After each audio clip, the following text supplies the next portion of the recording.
This call is now being recorded. Liquid solution. Are you hearing me clearly? Hello? Yes, sir. Liquid solution.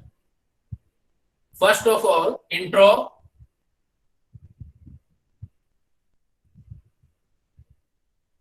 What is the solution?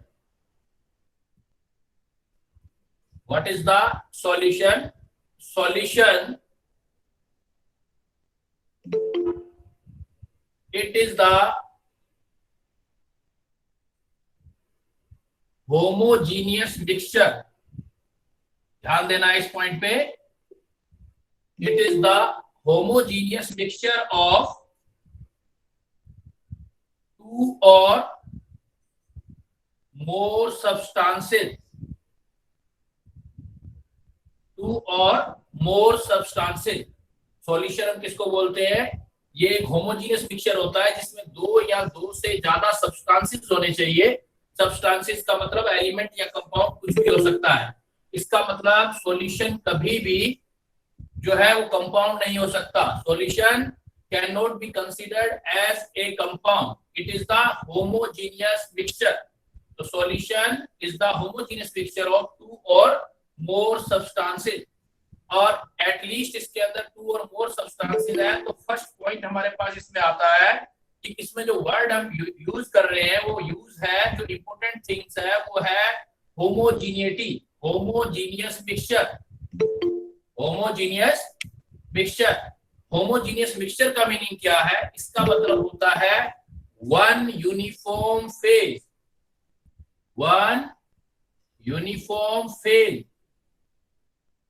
I am saying word phase, not physical state. Physical state एक से ज्यादा हो सकती है, two or more substances किसी में हो सकते हैं, but यूनिफॉर्म फेज होना चाहिए. उसको हम बोलते हैं होमोजीनियस मिक्सचर. तो होमोजीनियस मिक्सचर जो है वो यूनिफॉर्म फेज होना चाहिए. यूनिफॉर्म फेज आप इस तरह से समझ सकते हैं. सपोज हम राइस खा रहे हैं और राइस खाते खाते बीच में कोई स्टोन आ गया. राइस के साथ कोई स्टोन आ गया, लेकिन किसी जगह आएगा किसी जगह नहीं आएगा. इट मींस वो होमोजीनियस मिक्सचर तो है बट होमोजीनियस मिक्सचर नहीं है. That is the heterogeneous mixture. But जैसे हमने क्या किया, वाटर लिया और वाटर के अंदर आपने शुगर डाल दिया, शुगर का एक्वा सॉल्यूशन बना दिया. अब उसको अच्छी तरह से मिक्सअप कर दिया और अच्छी तरह से मिक्सअप करने के बाद आप कहीं से भी सिप ले लीजिए उस सॉल्यूशन का, आपको एक जैसा टेस्ट आएगा. इट मींस वो उसमें यूनिफॉर्मिटी है. उसमें फेज जो है ओनली वन फेज है. जब वन फेज होता है तो उसको हम होमोजीनियस मिक्सचर बोलते हैं. तो एटलीस्ट हमारे पास होमोजीनियस मिक्सचर में फेज तो ऑलवेज वन रहेगा, लेकिन आपके पास जो सब्सटेंसेस है टू या मोर देन टू सब्सटेंसेस होंगे. तो आपके पास टू सब्सटेंसेस हो सकते हैं. इट मींस अगर हम एक सॉल्यूशन की बात करें तो सॉल्यूशन में एटलीस्ट टू कंपोनेंट होने चाहिए, जिसमें से सॉल्वेंट और सोल्यूट. सोल्यूट वन या ग्रेटर देन वन हो सकता है, वन इक्वल या ग्रेटर देन वन. और एटलीस्ट जब हम सोल्यूट वन लेते हैं, that is a big question कि हम किस चीज को सोल्वेंट बोले और किस चीज को सोल्यूट बोले. जब हम सॉल्यूशन तैयार करते हैं तो हमारे पास एटलीस्ट टू सब्सटेंसेस होने चाहिए. उसके अंदर एक कंसीडर करेंगे सोल्यूट और एक करेंगे सॉल्वेंट. तो आप किसको सोल्यूट बोलते हैं, किसको सॉल्वेंट बोलते हैं? जनरली हम किसको सोल्यूट बोलते हैं, किसको सॉल्वेंट बोलते हैं? In very general way, very formal way हम ये बोलते हैं कि जो एक्सेस अमाउंट के अंदर होता है उसको सॉल्वेंट बोलते हैं. जो एक्सेस अमाउंट में होगा सॉल्यूशन में वो सॉल्वेंट, और जो एक्सेस अमाउंट में नहीं होगा, कम अमाउंट के अंदर होगा, उसको हम बोलते हैं solute. But it is not always true. It should be keeped in mind. ये हमेशा सही नहीं होता कि जो ज्यादा अमाउंट के अंदर होगा वो सॉल्वेंट है और जो कम अमाउंट के अंदर है वो सॉल्यूट है. ये अच्छी तरह से ध्यान रखना. तो फिर हमारा मेन पॉइंट क्या है कि हम सॉल्वेंट किस स्पीशीज को बोलते हैं. तो सॉल्वेंट में आप यूज कर सकते हो, अगर हम सॉल्वेंट किसको बोलते हैं, generally not always, generally not always excess in amount in solution, then हम कैसे फिर कह सकते हैं कि सॉल्वेंट जो जनरली एक्सेस होता है उसके बेस पर फिजिकली कैसे अपीयर हो सकता है ये, या मस्ट कंडीशन क्या हो सकती है, किसको सॉल्वेंट बोलते हैं? तो सॉल्वेंट वो होता है हमारे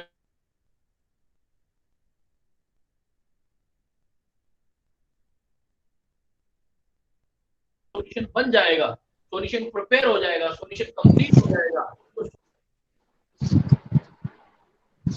सर आवाज नहीं आ रही। आपको किसी ने म्यूट कर दिया। सर साउंड नहीं आ रहा। म्यूट हो गए हो सर आप म्यूट हो गए हैं। सर, आप म्यूट हो गए हो।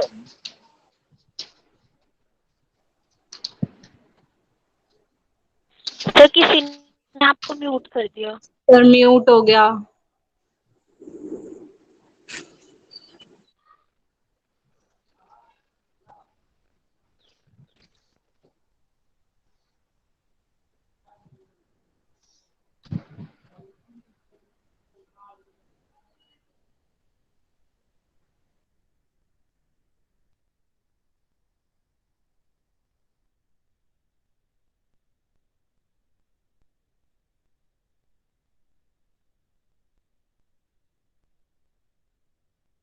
सर आपकी आवाज नहीं आ रही।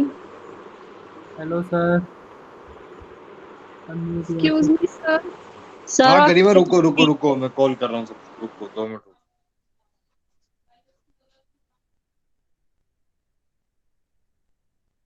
सर की वीडियो भी नहीं आ रही है।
इस पैराग्राफ के अंदर आपका दूसरा स्पेस दिया, वो कहीं पे भी स्पेस मिलेगा।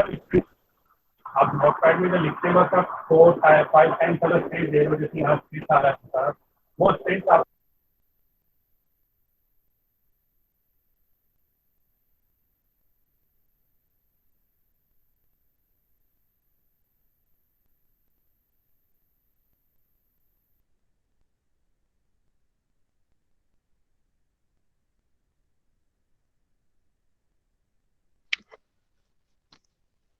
हेलो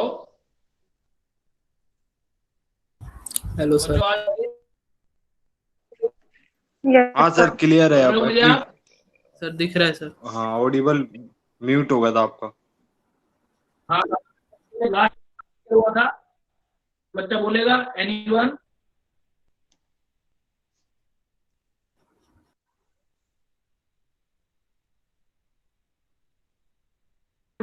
सर आप सॉल्वेंट बता रहे लास्ट पॉइंट जो आपने लास्ट सर आपकी वॉइस क्रैक हो रही है। सॉल्वेंट कर रहे थे ना, थे। यस सॉल्यूशन में सॉल्वेंट और सॉल्यूट एटलीस्ट 2 कंपोनेंट रहेगा।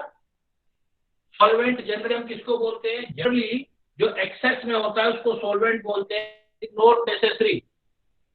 कंपटीशन पॉइंट ऑफ व्यू से आप इसको नॉट ऑलवेज जो है वो कंसीडर नहीं कर सकते, जनरली कंसीडर करोगे। तो हम ऑलवेज किसको सॉल्वेंट बोल सकते हैं? ऑलवेज सॉल्वेंट उसको बोला जाता है जो जिसका फिजिकल स्टेट फाइनल सॉल्यूशन के फिजिकल स्टेट से मैच करता है। कैसे? सपोज हमारा जो सॉल्यूशन है वो लिक्विड है, इट मींस जो लिक्विड कंपोनेंट होगा वो सॉल्वेंट होगा। फाइनल स्टेट अगर हमारा सॉलिड है तो हमारा जो सॉलिड कंपोनेंट होगा वो हमारा सॉल्वेंट होगा। मतलब ऐसा जरूरी नहीं है कि सर वीडियो क्लियर नहीं आ रही। वाटर एक्वा सॉल्यूशन है। सर वॉइस क्लियर नहीं है। हैं? सर वॉइस क्रैक हो रही है बीच में। सर वीडियो भी क्रैक हो रही है। वीडियो भी क्लियर नहीं है। शुरुआत में सही आ रही थी वीडियो भी सर। क्लियर नहीं आ रहा? No sir. चेक कर दो। No sir. क्रैक हो रही है। व्हाइट बोर्ड दिखाई नहीं दे रहा sir.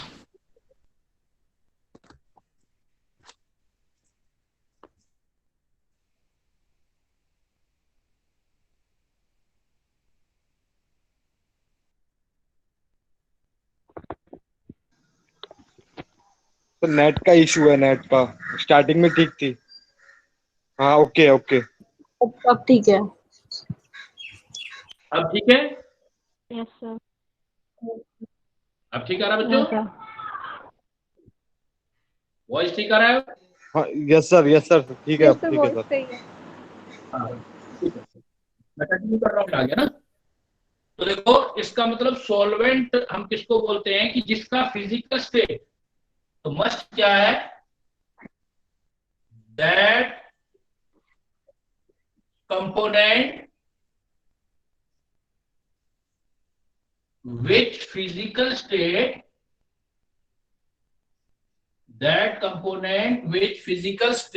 is identical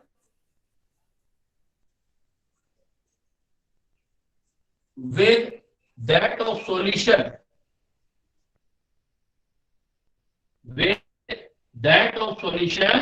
known as solvent। जैसे हम एग्जांपल लेते हैं कि जनरली आपने सॉल्ट लिया NaCl बच्चों सॉलिड है, सॉलिड होता है NaCl, इसमें वाटर मिक्स कर दिया और आपने NaCl का एक्वा सॉल्यूशन बना दिया। अब आप यहां नोट करेंगे कि आपके पास NaCl सॉलिड है, H2O आपके पास लिक्विड है और final solution NaCl aqua solution हो।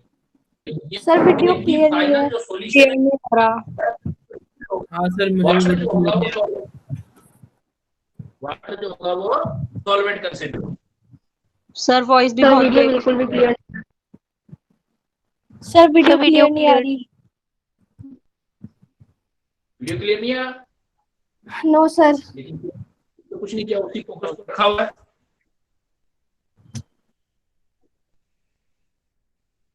सर कुछ नहीं दिखाई दे रहा। सर बिल्कुल ब्लर। सर नेटवर्क इशू है। नेटवर्क क्यों आ रहा हो? नेटवर्क इशू है सर थोड़ा सा। स्टार्टिंग में ठीक था। सर वॉइस भी बहुत ब्रेक हो रही है।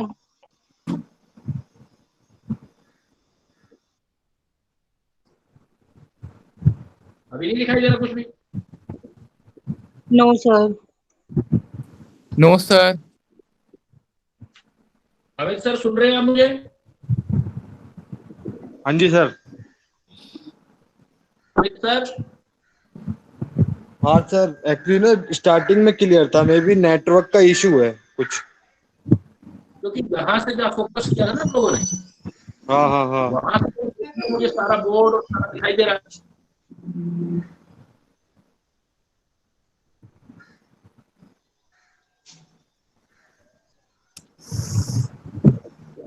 यहाँ तो क्लियर दिखाई दे रहा है, इसमें जो मैं फोकस पे देख रहा हूँ। आई थिंक फोकस नहीं हो रहा कैमरे का ना सर, इसलिए क्लियर नहीं हो रहा, ब्लर आ रहा है। सर नेटवर्क इशू है सर। सर बोर्ड क्लियर है, जो लिखा है वो नहीं क्लियर। जो लिखा हुआ आ रहा है वो नहीं क्लियर आ रहा। हाँ ब्लर हो रहा सर, वो ब्लर हो रहा थोड़ा। ब्लर है।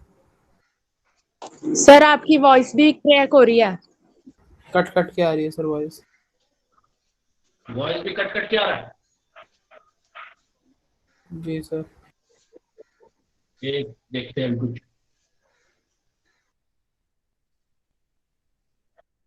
नेट का इश्यू है तो इसका करते हैं कोई सॉल्यूशन।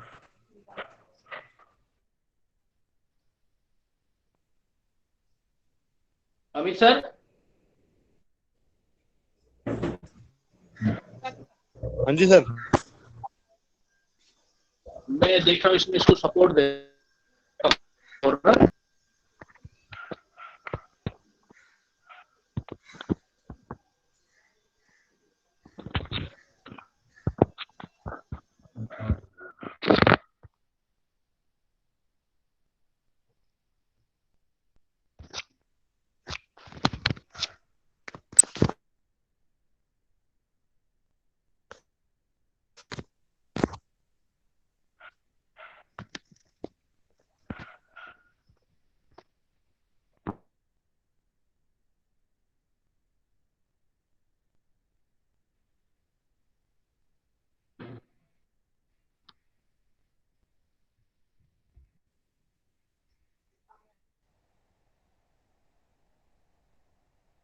ओके आवाज भी साफ है।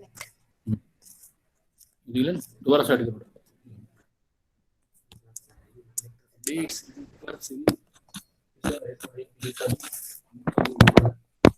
सर क्लियर हो गया बिल्कुल।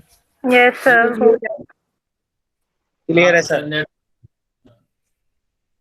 हाँ तो क्लियर। अभी जो बात कर रहे थे कि जो सॉल्वेंट होता है, सॉल्वेंट उसको बोलते हैं जिसका सॉल्यूशन के फिजिकल स्टेट से जिसका फिजिकल स्टेट मैच करता हो।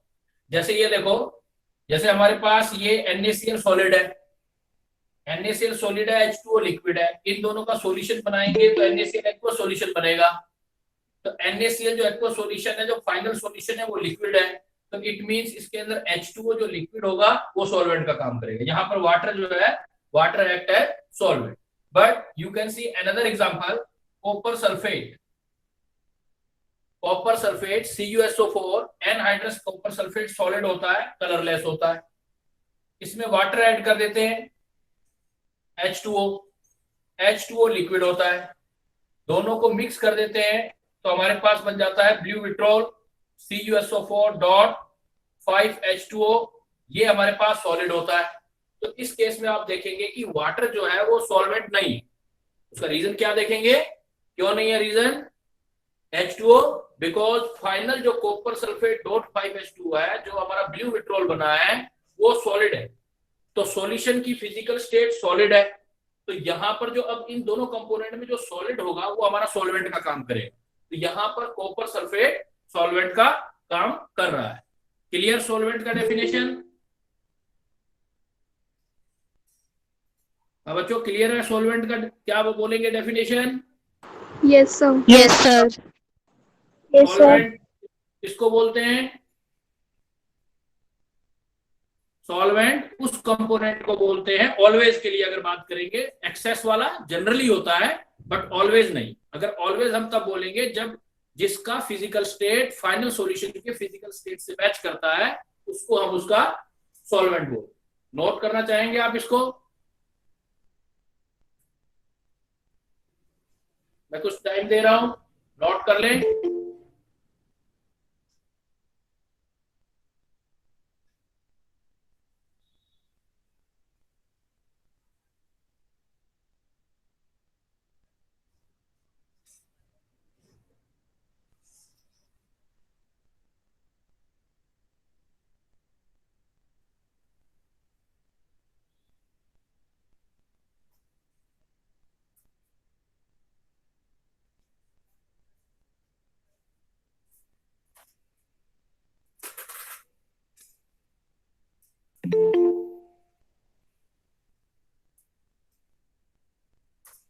चले बच्चों आगे। Yes sir.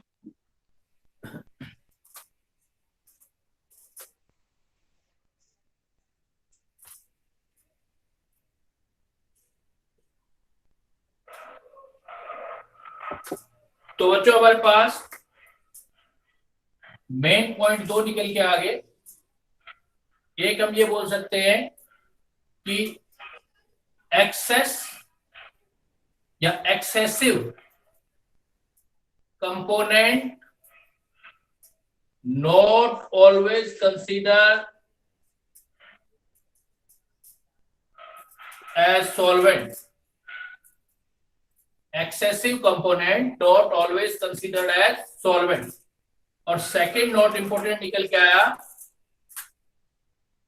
ऑल सॉल्यूशन, जितने भी सॉल्यूशन आप बनाओगे, are homogeneous mixture. All solution are homogeneous mixture. But इसका रिवर्स सही नहीं होगा, इसका रिवर्स सही नहीं होगा. But all mixture are not always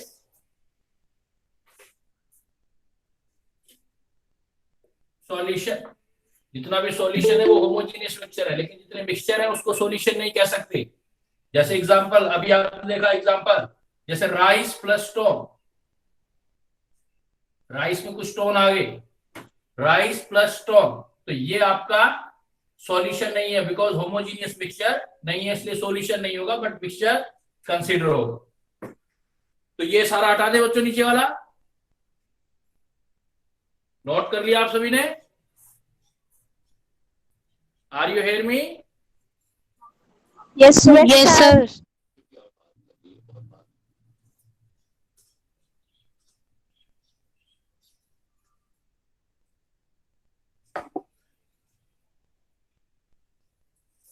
next point आता है बच्चों, टाइप्स ऑफ सॉल्यूशन. जो आप सॉल्यूशन कर रहे हैं उसके टाइप्स क्या हो?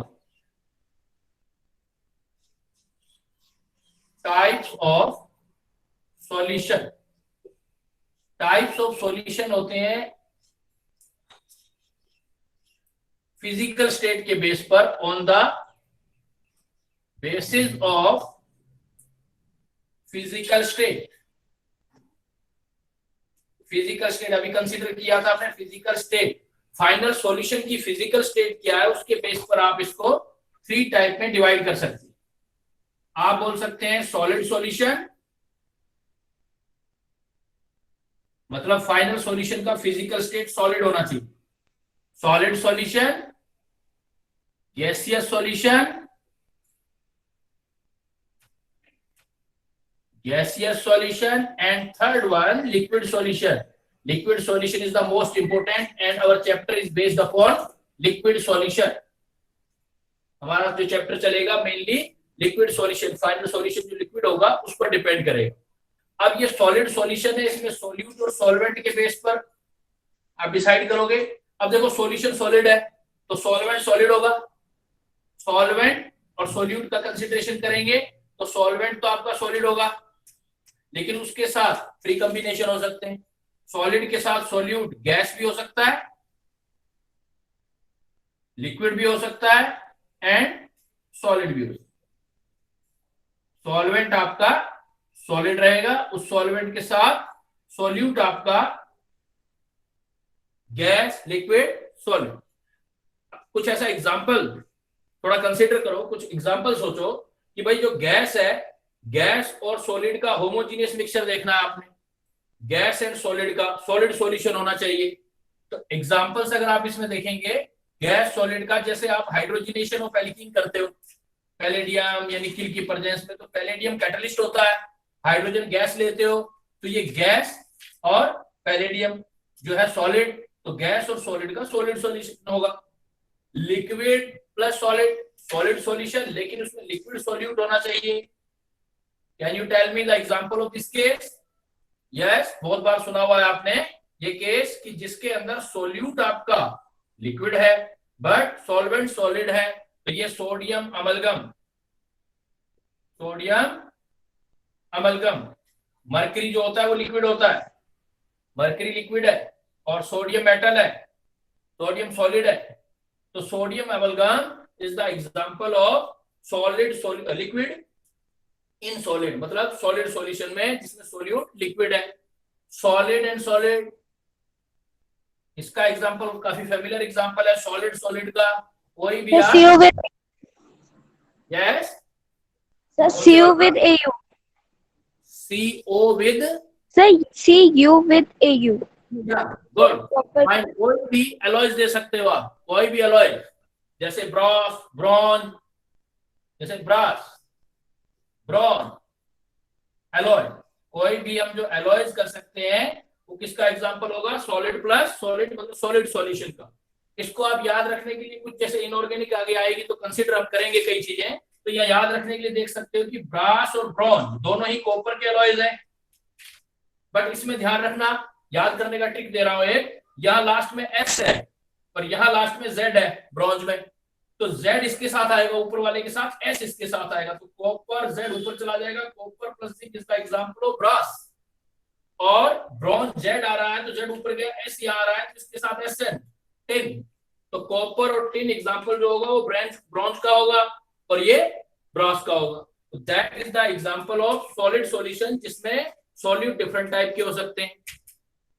सिमिलरली गैसियस सॉल्यूशन, तो गैसियस सॉल्यूशन है तो सॉल्यूशन गैसियस है तो इसका मतलब सॉल्वेंट गैस ही होगा इस बार आपका, तो सॉल्वेंट गैस रहेगा, उसके साथ ये गैस भी हो सकता है और इसी टाइप से लिक्विड भी हो सकता है और सॉलिड भी हो सकता है। गैस का गैस में कोई भी मिक्सचर ले सकते हो, सिंपल एग्जांपल हो, गैसेस के मिक्सचर हमेशा होमोजीनियस मिक्सचर होते हैं किसी भी गैसेस के, बट ये एग्जांपल देखो गैस में लिक्विड, ये थोड़ा सा आपके लिए अनफेमिलियर एग्जांपल हो सकते हैं कि भाई गैसियस सॉल्यूशन है और गैस सॉल्वेंट है और उसके अंदर लिक्विड है, तो गैस प्लस लिक्विड और सॉलिड प्लस गैस, तो इसमें आप एग्जांपल दे सकते हो, लिक्विड प्लस गैस का एग्जांपल दे सकते हो आप, जैसे क्लोरोफॉर्म CHCl3 क्लोरोफॉर्म लिक्विड होता है और इसके साथ नाइट्रोजन एनेस्थेटिक या एनेस्थेसिया की फॉर्म में ये दिया जाता है मिक्सचर, तो CHCl3 थोड़ा बहुत क्लोरोफॉर्म, क्योंकि क्लोरोफॉर्म का ज्यादा अमाउंट चला जाएगा तो वो हार्मलेस है, पॉइजनस है, तो क्लोरोफॉर्म सॉल्यूट कर दें और नाइट्रोजन गैस इनर्ट होती है, नाइट्रोजन के गैस के साथ दे दें। और इसी टाइप से ये वाला जो एग्जांपल है थर्ड वन सॉलिड का, तो काफी मतलब फेमिलियर एग्जांपल नहीं है, ये अनफेमिलियर एग्जांपल है, सॉलिड प्लस गैस, इसका एग्जांपल बच्चों आप दे सकते हो कैम्फर प्लस नाइट्रोजन, कैम्फर कपूर जिसको आम लैंग्वेज में हम बोलते हैं, कपूर की टिकिया जो आपने देखी होगी, वोलेटाइल कंपोनेंट होता है, कैम्फर वो सॉलिड होता है और नाइट्रोजन गैस, तो ये कुछ एग्जांपल आपके गैसियस सॉल्यूशन में होते हैं। तो we are talking about the type of solution on the basis of physical state. Physical state solution की सॉलिड है, उसके एग्जांपल मेमोराइज करने हैं आपने, और गैसियस सॉल्यूशन है, एग्जांपल पूछे जाते हैं जनरली, कभी एग्जाम में पूछे जाते हैं, और यहां से हमारा चैप्टर सारा जो बेस है चैप्टर का वो हमारे पास लिक्विड सॉल्यूशन वाला है। तो लिक्विड सॉल्यूशन में भी मेन हमारे पास लिक्विड होगा, ये काफी फेमिलियर एग्जांपल होते हैं आपके, और लिक्विड के साथ आपका गैस लिक्विड प्लस सॉलिड हो सकता है। जैसे गैस एंड लिक्विड का एग्जांपल काफी फेमिलियर एग्जांपल, कोल्ड ड्रिंक में CO2, जो हम सोडा के साथ CO2 देखते हैं तो वाटर के अंदर CO2 डालोगे तो गैस प्लस लिक्विड का एग्जांपल आ जाएगा। लिक्विड प्लस लिक्विड जैसे एथेनॉल इन वाटर, एथेनॉल को वाटर में डालते हैं तो दोनों लिक्विड का सॉल्यूशन है। सॉलिड प्लस लिक्विड कोई भी सॉल्यूशन, जैसे आप NaCl का सॉल्यूशन लेते हो, जैसे आप चीनी का सॉल्यूशन लेते हो, ये सारे सॉल्यूशन आपके इस कैटेगरी के अंदर आ जाएंगे। तो फिजिकल स्टेट के बेस पर हम इस टाइप में डिवाइड कर सकते हैं। Is it clear? समझ आ गया बच्चों ये वाला point? Yes sir. Yes, sir. Note कर लिया सभी ने? करेंगे? कर लिया सर। साथ साथ नोट कर लिया। कर लिया सर। साथ करोगे तो जो मेन ये थोड़ा इंट्रोडक्शन निकल जाए तो मेन हम अपने न्यूमेरिकल पार्ट पर आ जाए। हटा दो इसको। Yes sir. Yes sir.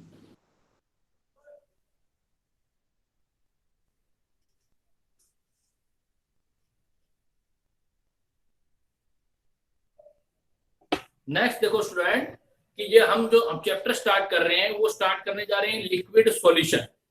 Main हमारा जो है वो पॉइंट है लिक्विड सॉल्यूशन के ऊपर। तो लिक्विड सॉल्यूशन बनाने में कोई भी जब हम सॉल्यूशन बनाते हैं तो उसमें सोल्यूट होता है और सॉल्वेंट के अंदर डालते हैं। Solvent always one and solute may be one और मोर देन वन हो सकते हैं। तो यहाँ पर सबसे इंपॉर्टेंट चीज आती है हमारे पास बच्चों, कॉन्सेंट्रेशन टर्म।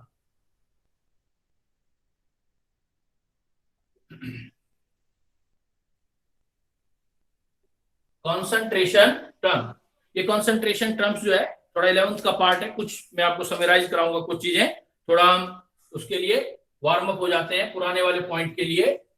कॉन्सेंट्रेशन टर्म में सबसे पहला आपको मोल कैलकुलेट करना आना चाहिए किसी भी चीज का। मोल ऑफ, यहां पर सोल्यूट की बात कर रहे हैं, मोल of solute, mole of solute, इसको आप जनरली स्मॉल एन से लिखते थे, मोल्स ऑफ सोल्यूट।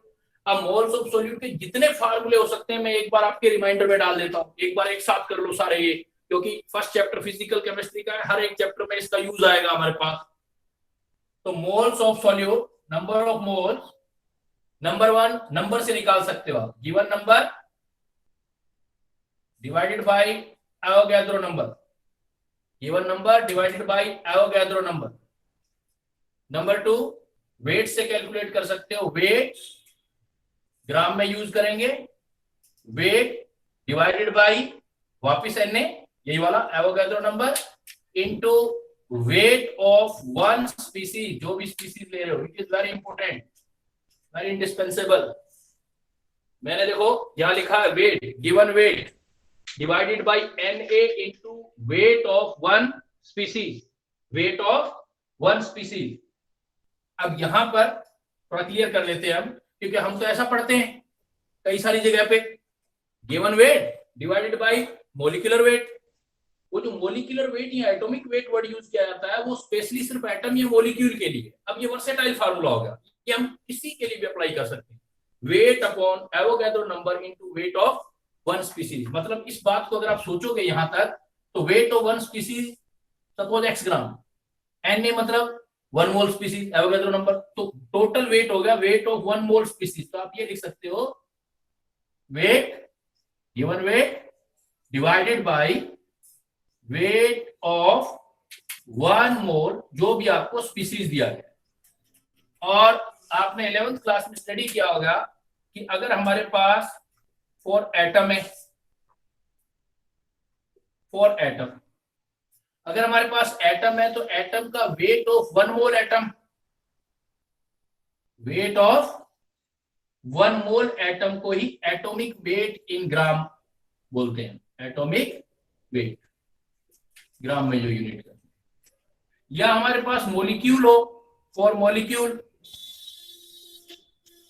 अगर आपको मॉलिक्यूल दिए गए तो मॉलिक्यूल दिए गए तो इसका मतलब wait of one mole molecule, one mole molecule का वेट को डायरेक्ट हम बोल देते हैं मॉलिक्यूलर वेट।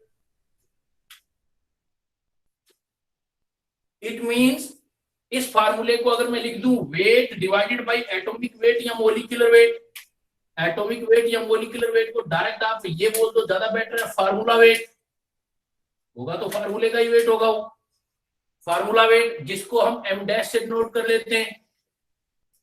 तो इसलिए हम सिर्फ एटम या मॉलिक्यूल वगैरह जो होता है या साल्ट वगैरह होता है तो साल्ट के लिए फार्मूला वेट यूज हो जाएगा फॉर सॉल्ट पेयर, जैसे NaCl, तो उसका जो होगा उसका फार्मूला वेट कंसीडर कर लेंगे हम direct he.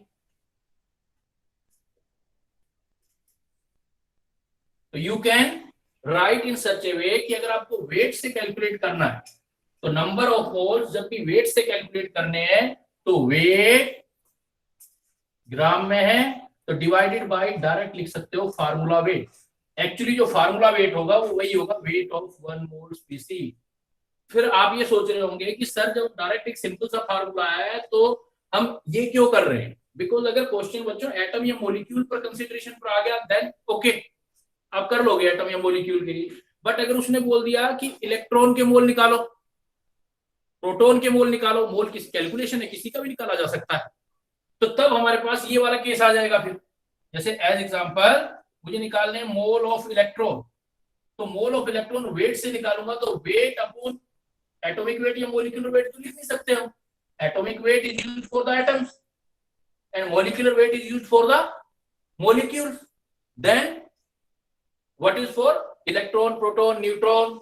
Then you can write in such a way number of moles of electron given weight of electron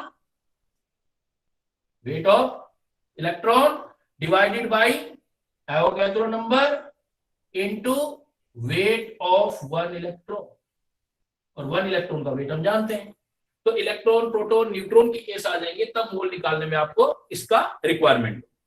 और भी फार्मूले कर सकते हो आप, ये सारे फार्मूले आपको एक साथ करने हैं, बस आपको पता है सिर्फ एक जगह पे इनको कंबाइन करना है, एक जगह पे एक साथ ले जाना है। जैसे यहां देखो, नंबर से निकाल सकते हो, किसी में भी वर्सेटाइल फार्मूला है, given number upon Avogadro number, weight से निकाल लिया। आप वॉल्यूम से निकाल सकते हो, वॉल्यूम, लेकिन वॉल्यूम एनटीपी पे होना चाहिए, वॉल्यूम एनटीपी पे divided by 22.4 litre. It is only for gases, ideal gases के लिए अप्लाई कर सकते हो आप, वॉल्यूम के थ्रू भी मोल निकाल सकते हो। और भी हम मोल निकाल सकते हैं कि नंबर ऑफ मोल्स, आगे अगर करें हम तो molarity into volume in litre, ये मेमोराइज कर सकते हो आप। Mole is equal to molarity. अब देखो मोलरिटी की बात होगी तो ये सोल्यूट की बात कर रहे हैं, मोल ऑफ सोल्यूट, क्योंकि मोलरिटी सॉल्यूशन के लिए यूज होता है। तो number of mole of solute molarity into volume लिख सकते हो। तो एक फार्मूला होता है नॉर्मेलिटी के साथ रिलेशन में, अभी बताऊंगा, अभी इसको याद भी कैसे रखना है। देखो, मोलरिटी और नॉर्मेलिटी, तो नॉर्मेलिटी इज इक्वल टू होता है मोलरिटी इनटू एन फैक्टर, ये भी एन है, ये भी एन है, but this N stand for the normality and capital M molarity. इसको याद रखना। मन मन मन मन बहुत छोटा सा होता है, तो छोटा एन यहाँ आएगा एम के साथ, मन। Normality is equal to molarity into N factor. N factor जो होगा वो वैलेंसी फैक्टर होगा, अभी डिस्कस करेंगे इस पर कुछ थोड़ा बहुत, बाकी तो फर्स्ट चैप्टर में आता है काफी मोल कंसेप्ट वाले में, लेकिन कुछ आइडिया आपको होगा। तो normality is equal to molarity into volume, और मोलरिटी यहां से निकालोगे, molarity normality upon N factor है, तो वो भी दे सकते हो आप, यहां पर आ सकता है आपको। तो जो ज्यादा इंपॉर्टेंट फार्मूले हैं वो क्या करने हैं आपने, number of mole is equal to N upon N A, कोई भी स्पीसीज हो, for every species given weight N A into weight of one species.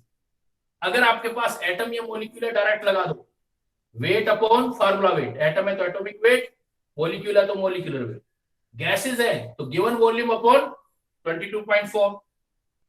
एक वार्म अप भी है पुराने फार्मूलों का। यहां देखो आप, नंबर ऑफ मोल्स है तो मोलरिटी से निकाल सकते हो, मोलरिटी इनटू वॉल्यूम, और यहां पर फिर आप normality into molarity into N factor. Idea आ गया, एक पुराना याद कर रखा होगा ये बच्चों, फार्मूले सारे याद होंगे, पढ़ रखे हैं ना पहले, सुन रहे हो मुझे आप? यस सर, याद है। Yes sir. हटा दूं? यस सर, याद है। चले आगे। Yes sir. यहाँ बच्चों मोल के साथ साथ इंपॉर्टेंट होगा, एक्चुअली क्या होगा कि जो हमारा जो न्यूमेरिकल है, न्यूमेरिकल सोल्व करना एक आर्ट होता है, और न्यूमेरिकल सोल्व करने के लिए we need to play with the numbers, not on the copy या ब्लैक बोर्ड। आपके दिमाग में चलना चाहिए, मतलब जैसे जैसे क्वेश्चन आएगा वैसे वैसे आपके दिमाग में चलना चाहिए। उसके करने से पहले हमें क्या, अपने माइंड को पूरा पहले फर्टाइल बनाना पड़ता है कि भाई ये चीजें हमारे दिमाग में पहले क्लियर। यहाँ पर एक छोटा सा कंसेप्ट हो रहा है, मोल हम कर लेते हैं, मोल के साथ एक कैलकुलेशन हो रहा है। मोल क्या है? मोल एक कैलकुलेशन। इसी टाइप से एक वर्ड और आता है, उसके डीप में ज्यादा अभी जाने की जरूरत नहीं है, क्योंकि अभी अपने को जितना रिक्वायरमेंट होगा उतना मैं समराइज कर रहा हूँ चीज। एक वर्ड होता है ग्राम इक्विवेलेंट या इक्विवेलेंट, ग्राम इक्विवेलेंट या सर आपकी वीडियो नहीं आ रही। ग्राम इक्विवेलेंट या इक्विवेलेंट आ रहा है अभी? सर सर आपकी वीडियो नहीं आ रही। वीडियो नहीं आ रही सर आपकी। वीडियो नहीं आ रहा? वीडियो ऑफ हो गई है सर आपकी।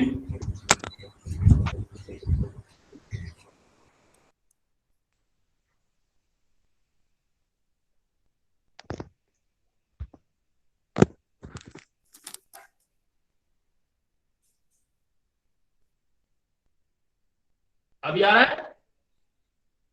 Yes sir. सर ब्लर आ रहा है। Yes sir. ब्लर कर रहा है? ब्लर।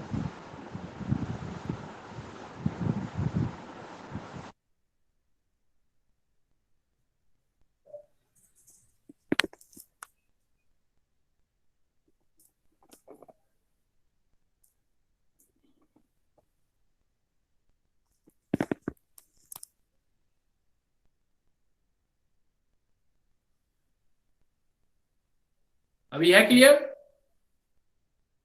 Yes sir. क्लियर है सर, क्लियर है। ठीक है, अभी देखो नेक्स्ट हम जो पॉइंट कर रहे थे, मोल पढ़ते हैं लेकिन इक्विवेलेंट का यूज करेंगे अभी हम। तो इक्विवेलेंट क्या है? इक्विवेलेंट के डीप में न जाकर के अब इतना ही काम करना कि इक्विवेलेंट भी एक कैलकुलेशन है जो मोल से निकाली जाती है। Equivalent is equal to mole into N factor. Equivalent is equal to mole into N factor. तो इक्विवेलेंट का कैलकुलेशन जितने भी मोल के फार्मूले किए हैं उन सबसे किया जा सकता है। तो वापस आप यहाँ पर मोल के जितने फार्मूले हैं वो डाल सकते हैं। बट यहाँ पर एक चीज आ रही है हमारे पास कि एन फैक्टर क्या चीज है। तो अभी हमने बात की थी कि एन फैक्टर एक वैलेंसी फैक्टर है। वैलेंसी फैक्टर, वैलेंसी फैक्टर अलग अलग के लिए अलग अलग कंसीडरेशन होता है। सिर्फ एक वन वर्ड में अगर हम बात करें तो इस चैप्टर में हमें एसिड, बेस, साल्ट ऐसे सॉल्यूशन बनाने पड़ेंगे इनके। तो एज एग्जांपल अगर हमारे पास फॉर एसिड है तो एसिड के लिए जो एन फैक्टर है, एन फैक्टर फॉर एसिड ये होगा number of replaceable hydrogen during reaction. Reaction भी चेक करना है बच्चों। Number of replaceable hydrogen during reaction पर स्पीसीज। जो आप एक स्पीसीज लेते हो, एक स्पीसीज कितने हाइड्रोजन रिप्लेस कर सकता है ड्यूरिंग द रिएक्शन, उसको हम बोलते हैं एसिड का एन फैक्टर। और इसको जनरली एसिड के लिए एक टर्मिनोलॉजी यूज होता है, इसको बोलते हैं बेसिसिटी। एसिड के लिए वर्ड यूज करते हैं बेसिसिटी, कि कितना नंबर ऑफ हाइड्रोजन रिप्लेस कर सकता है। जैसे एज एग्जांपल, कुछ important example, you know very well what is the formula of sulphuric acid. Sulphuric acid is H2SO4। H2SO4 में ये दोनों हाइड्रोजन रिप्लेसेबल हो सकते हैं। तो जनरली जब हम एन फैक्टर बताते हैं तो इसकी मैक्सिमम पावर बताते हैं कितने हाइड्रोजन रिप्लेस करेगा। तो ये दोनों कर सकता है। इसका H2SO4 लिखा हुआ है तो इसका एन फैक्टर आएगा 2। बट यही रिएक्शन लिख के दे दूं मैं H2SO4 और ये कन्वर्ट कर दूं मैं NaHSO4, H2SO4 NaHSO4। तो आप देखो आपके पास मैक्सिमम कैपेसिटी 2 का था। But what is the real definition of n factor? Number of replaceable hydrogen during the reaction. अगर उसने आपको रिएक्शन दे दिया है तो रिएक्शन में कंसीडर करोगे कितना हाइड्रोजन रिप्लेस कर रहे हो आप। जैसे यहाँ आपके पास 2 हाइड्रोजन अभी भी बाकी है। हमारे पास 2 हाइड्रोजन थे लेकिन एक अभी भी बाकी है। इसका मतलब रिप्लेस कितने उसके ड्यूरिंग द रिएक्शन कितने हुए? एक ही हुआ। तो यहां H2SO4 का एन फैक्टर 1 हो गया। तो H2SO4 में कुछ नहीं दिया हुआ है तो कंसीडर कर रहे हैं n factor 2, maximum capacity. But अगर H2SO4 रिएक्शन दे दिया, NaHSO4 में कन्वर्ट हो रहा है, तो 2 हाइड्रोजन में से एक हाइड्रोजन अभी भी बाकी है। इसका मतलब रिप्लेस सिर्फ एक ही हुआ है तो एन फैक्टर आएगा 1। और एन फैक्टर को यूज क्या करोगे? दोनों केस में इक्विवेलेंट वेट कैलकुलेशन करोगे। इक्विवेलेंट वेट कैलकुलेशन, जो भी आपका फार्मूला वेट हो उसके एन फैक्टर से डिवाइड। जैसे इस केस में आ जाएगा 2 से डिवाइड होगा इसके फार्मूला वेट से, बट इस केस में फार्मूला वेट से 1 का डिवाइड। और यहां पर जो सबसे स्पेशल सीरीज है वो ये वाली, एग्जामिनेशन पॉइंट ऑफ व्यू से H3PO4, H3PO3, H3PO2। जरूरी नहीं है कि जितने हाइड्रोजन आपको दिखाई देते हैं वो सारे रिप्लेस होते हो ड्यूरिंग द रिएक्शन। डिटेल इसका स्ट्रक्चर पर बेस्ड होगा, केमिकल बॉन्डिंग में पढ़ते हैं, पर मैं ट्रिक से बता देता हूं आपको। H3PO4 का नाम है फॉस्फोरिक एसिड, या ऑर्थो वर्ड जोड़ देते हैं इसके साथ, ortho phosphoric acid. Basic chemistry भी ध्यान रखनी है। एक आ गया, एक नाम याद कर लो, H3PO4। अब PO4 में ये PO3 हो गया, एक ऑक्सीजन कम हो गया तो इसकी जगह S लगा देना। इसका नाम हो जाएगा फॉस्फोरस एसिड। फिर एक ऑक्सीजन और कम हो गया तो इसका नाम देना है, कम को बोलते हैं हाइपो, ज्यादा को बोलते हैं हाइपर, कम को बोला जाता है हाइपो। एक ऑक्सीजन और कम हो गया तो इसको बोलोगे हाइपो फॉस्फोरस एसिड। काफी इंपॉर्टेंट एग्जांपल है तीनों, इसीलिए मेंशन कर रहा हूं एक बार। H3PO4 फॉस्फोरिक एसिड, नाम से भी आता है, फार्मूले से भी आता है। H3PO3 phosphorous acid, H3PO2 hypophosphorous acid. इन सब के एन फैक्टर अलग अलग आए। कैसे निकालोगे स्ट्रक्चर? जब इनऑर्गेनिक आएगी तब सीखेंगे, अभी डायरेक्ट बता रहा हूं। जितने ऑक्सीजन हो सिर्फ इसके लिए, it is only applicable for phosphorous acid. तो ऑक्सीजन 4 हो तो उससे एक कम करते जाना। जैसे यहां पर देखो ऑक्सीजन 4 है तो एन फैक्टर कितना आएगा? 3। इस केस में 3 फॉस्फोरिक एसिड। इसका मतलब इसमें तीनों के तीनों हाइड्रोजन रिप्लेस हो सकते हैं ड्यूरिंग द रिएक्शन। याद करने वाली चीज है। इनऑर्गेनिक है तो उसमें केमिकल रिएक्शन के बेस पर जो रिजल्ट होते हैं उसके बेस पर है। यहां है H3PO3, यहां ऑक्सीजन देखो आपके पास 3 है, ऑक्सीजन 3 है तो एन फैक्टर एक कम कर दो 2। फॉस्फोरस एसिड का एन फैक्टर 2 होगा। इवन हाइड्रोजन 3 पड़े हैं, 3 रखे हुए हैं हाइड्रोजन, लेकिन 3 में से 2 ही रिप्लेसेबल मैक्सिमम हो सकते हैं, एक कभी नहीं निकलेगा। वो क्यों नहीं निकलेगा? वो स्ट्रक्चर बेस है, स्ट्रक्चर पढ़ेंगे जब पी ब्लॉक में, तब डिस्कस करेंगे। H3PO2 ऑक्सीजन 2 है, एक कम कर दो एन फैक्टर 1। तो इस केस में देख सकते हो आप, डायरेक्ट याद रखो, फॉस्फोरिक एसिड में ऑक्सीजन 4 है, एन फैक्टर 3 होगा। ऑक्सीजन 3 है फॉस्फोरस एसिड में, 2 एन फैक्टर होगा। H3PO2 हाइपोफॉस्फोरस है, 1 होगा। तो इनके इक्विवेलेंट वेट निकालोगे तो ये m/3, इसका इक्विवेलेंट वेट m/2 और इसका इक्विवेलेंट वेट m/1 आएगा। तो जब भी कोई हमारे पास एसिड होता है तो एसिड का एन फैक्टर क्या चीज है? एसिड का एन फैक्टर मतलब एसिड वाटर के अंदर, पानी के अंदर जो H+ आयन देता हो ड्यूरिंग द रिएक्शन, लेकिन किसी के साथ रिएक्शन करके H+ आयन देता हो, तो जितने नंबर ऑफ रिप्लेसेबल हाइड्रोजन होंगे ड्यूरिंग द रिएक्शन पर स्पीसीज, वो किसी भी एसिड का एन फैक्टर। और वो हमें रिएक्शन की स्टडी से पता लगता है। इन जनरल फिर भी कुछ अंदाजा लगा सकते हैं, जैसे H2SO4 में दोनों निकल सकते हैं तो मैक्सिमम एन फैक्टर 2, तो मैक्सिमम जनरली फार्मूला दिया हो तो मैक्सिमम कैपेसिटी ली जाए, लेकिन रिएक्शन कंप्लीटली दे रखी है तो जितना रिप्लेस हो रहा है उतना दिया जाए। यहाँ फार्मूले दिए हुए हैं तो मैक्सिमम कैपेसिटी लेंगे, और मैक्सिमम कैपेसिटी नॉट नेसेसरी जितने हाइड्रोजन दिखाई देते हैं वो सारे रिप्लेस होते हैं। तो ये फॉस्फोरस वाली सीरीज काफी इंपॉर्टेंट है, तो डायरेक्ट याद कर लो, काफी जगह काम आने, काफी सारे न्यूमेरिकल बनने के टाइम काम आना इनका इन फैक्टर। तो फॉस्फोरिक का 3, फॉस्फोरस का 2, हाइपोफॉस्फोरस का 1। क्लियर है बच्चों? ये एन फैक्टर ऑफ एसिड बोलते जाओ बच्चों। यस आगे yes sir. N factor for base.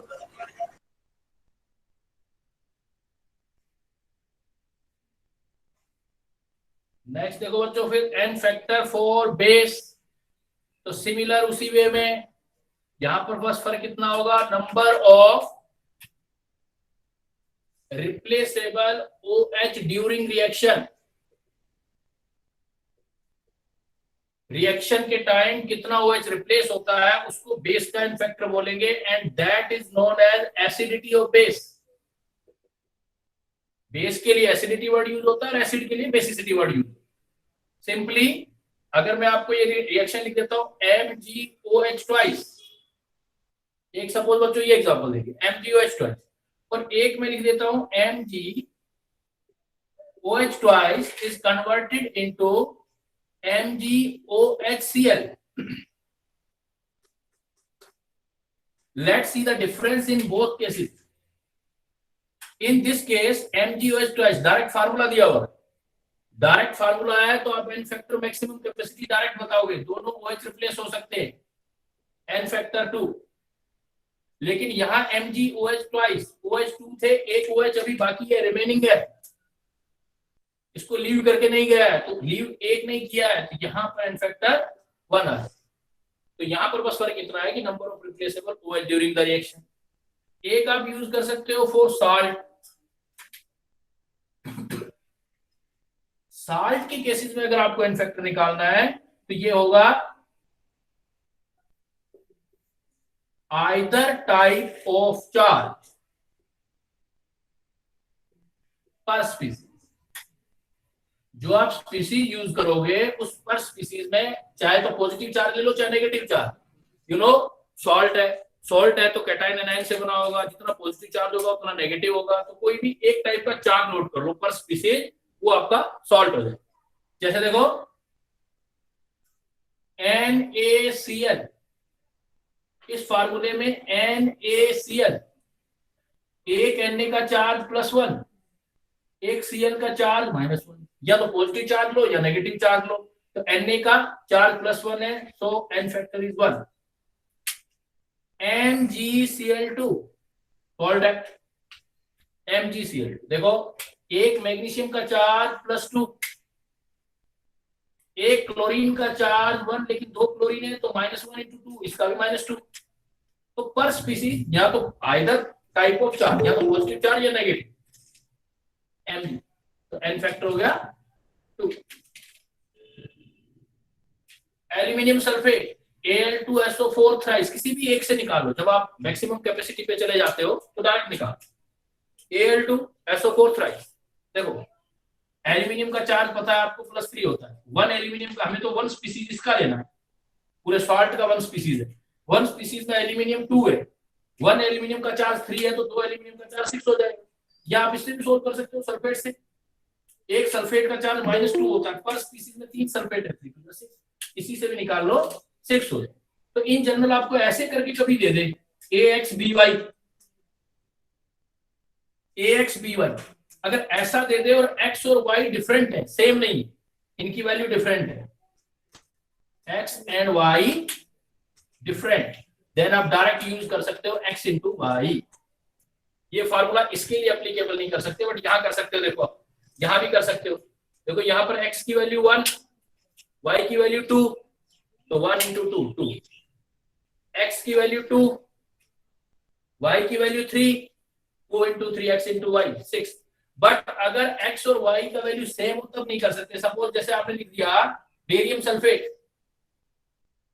तो बेरियम सल्फेट में तो ये 1 ये भी है, 1 ये भी है, तो 1 आना चाहिए था, पर ऐसे नहीं निकालेंगे। फिर हम क्या करेंगे, हम डीप नॉलेज के थ्रू सोल्व करेंगे कि चार्ज कितना आ रहा है पर स्पीसीज। तो बेरियम का +2 चार्ज है, सल्फेट का -2, तो पर स्पीसीज बेरियम सल्फेट, बेरियम का चार्ज 2, तो n फैक्टर क्या लोगे 2।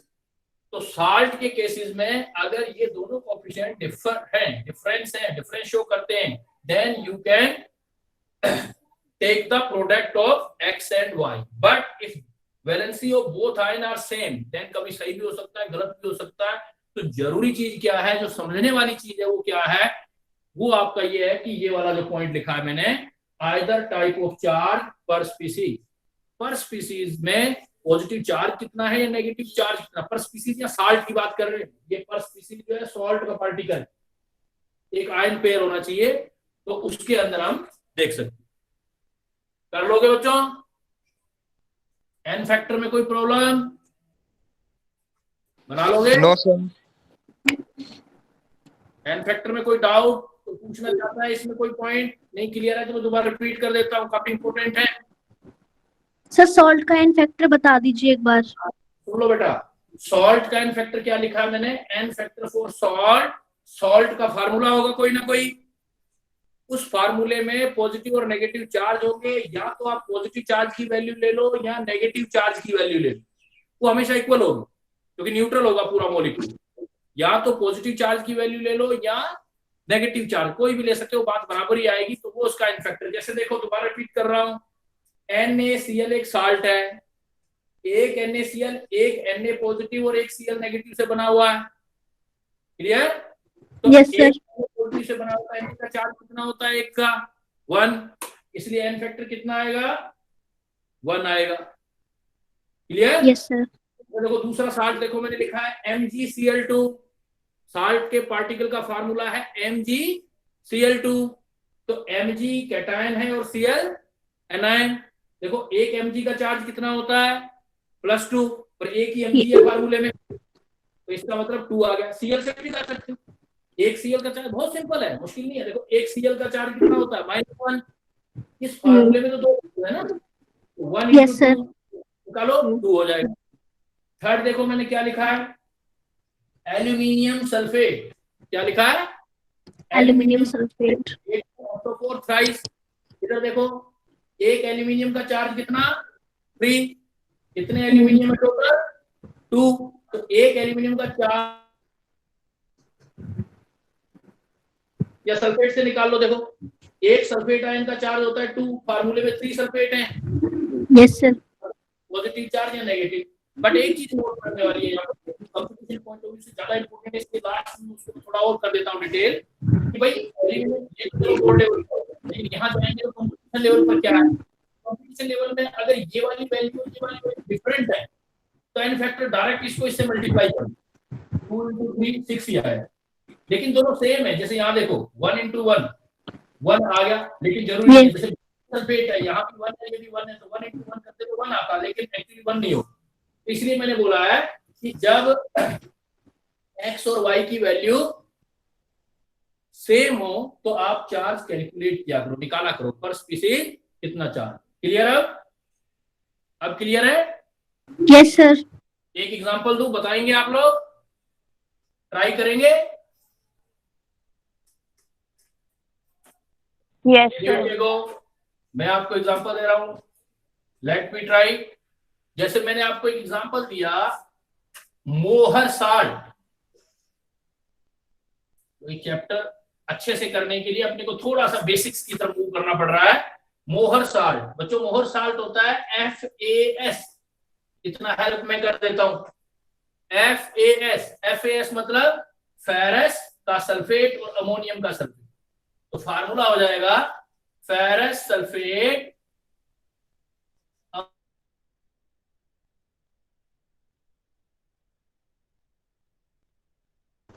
सर वीडियो नहीं आ रही। अमोनियम। वीडियो नहीं आ रही सर। पोटाश एलम नाम सुना होगा, पोटाश एलम बहुत यूज होता है बच्चों 10th क्लास में। सर वीडियो नहीं आ रही। सर वीडियो नहीं, सर वीडियो नहीं आ रही आपकी। सर वीडियो नहीं आ रही है। सर वीडियो नहीं आ रही। कुछ दिखाई नहीं दे रहा सर। फ्रीज हो गया। वीडियो नहीं आ रही सर, देख नहीं रहा। एक मिनट में देख, sir network issue. Sir video नहीं आ रही आपकी। आवाज नहीं आ रहा? वीडियो नहीं आ रही सर। वीडियो नहीं आ रही। वीडियो क्लियर है? No sir. अब आ रही है? No sir. मुझे no sir. Potash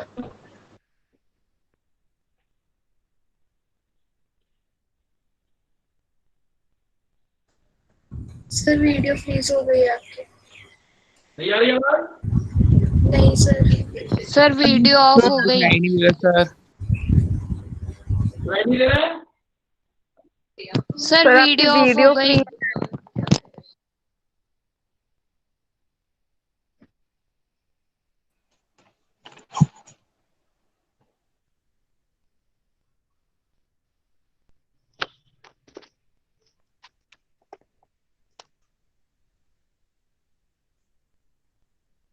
yes. Sir नहीं दिख रहा। सर ब्लर है।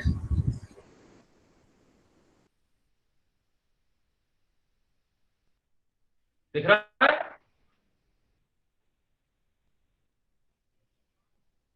नो सर, कुछ नहीं दिखाई दे रहा।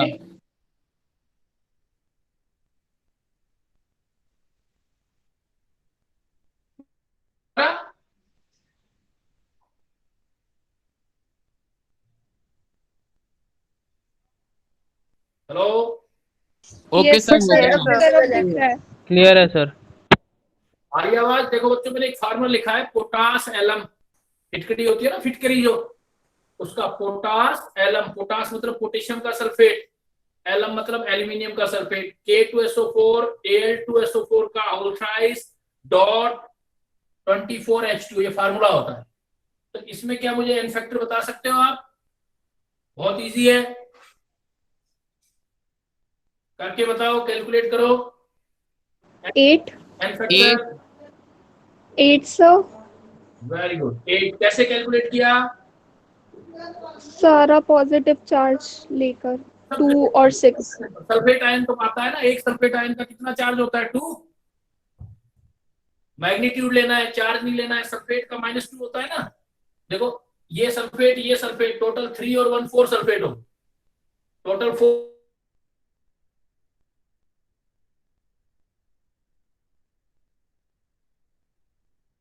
1 4 सल्फेट हो गए, 4 to 9 गुड, एन फैक्टर 4 आ गए। चले आगे।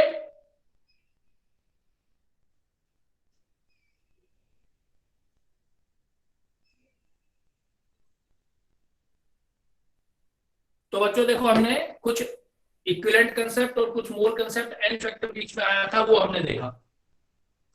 अब कोई भी हम सॉल्यूशन तैयार करते हैं तो उसकी कॉन्सेंट्रेशन टर्म बनाते हैं। तो पहली कॉन्सेंट्रेशन टर्म लिख रहा हूं मैं, molarity. Molarity capital M, solve करोगे आप तो number of moles upon volume in litre. Sir video clear नहीं आ रही। वीडियो क्लियर नहीं आ रही है सर। वॉइस नहीं आ रहा, पिक्चर सर ब्लर है। सर वीडियो क्लियर नहीं है। वीडियो क्लियर नहीं आ रहा है।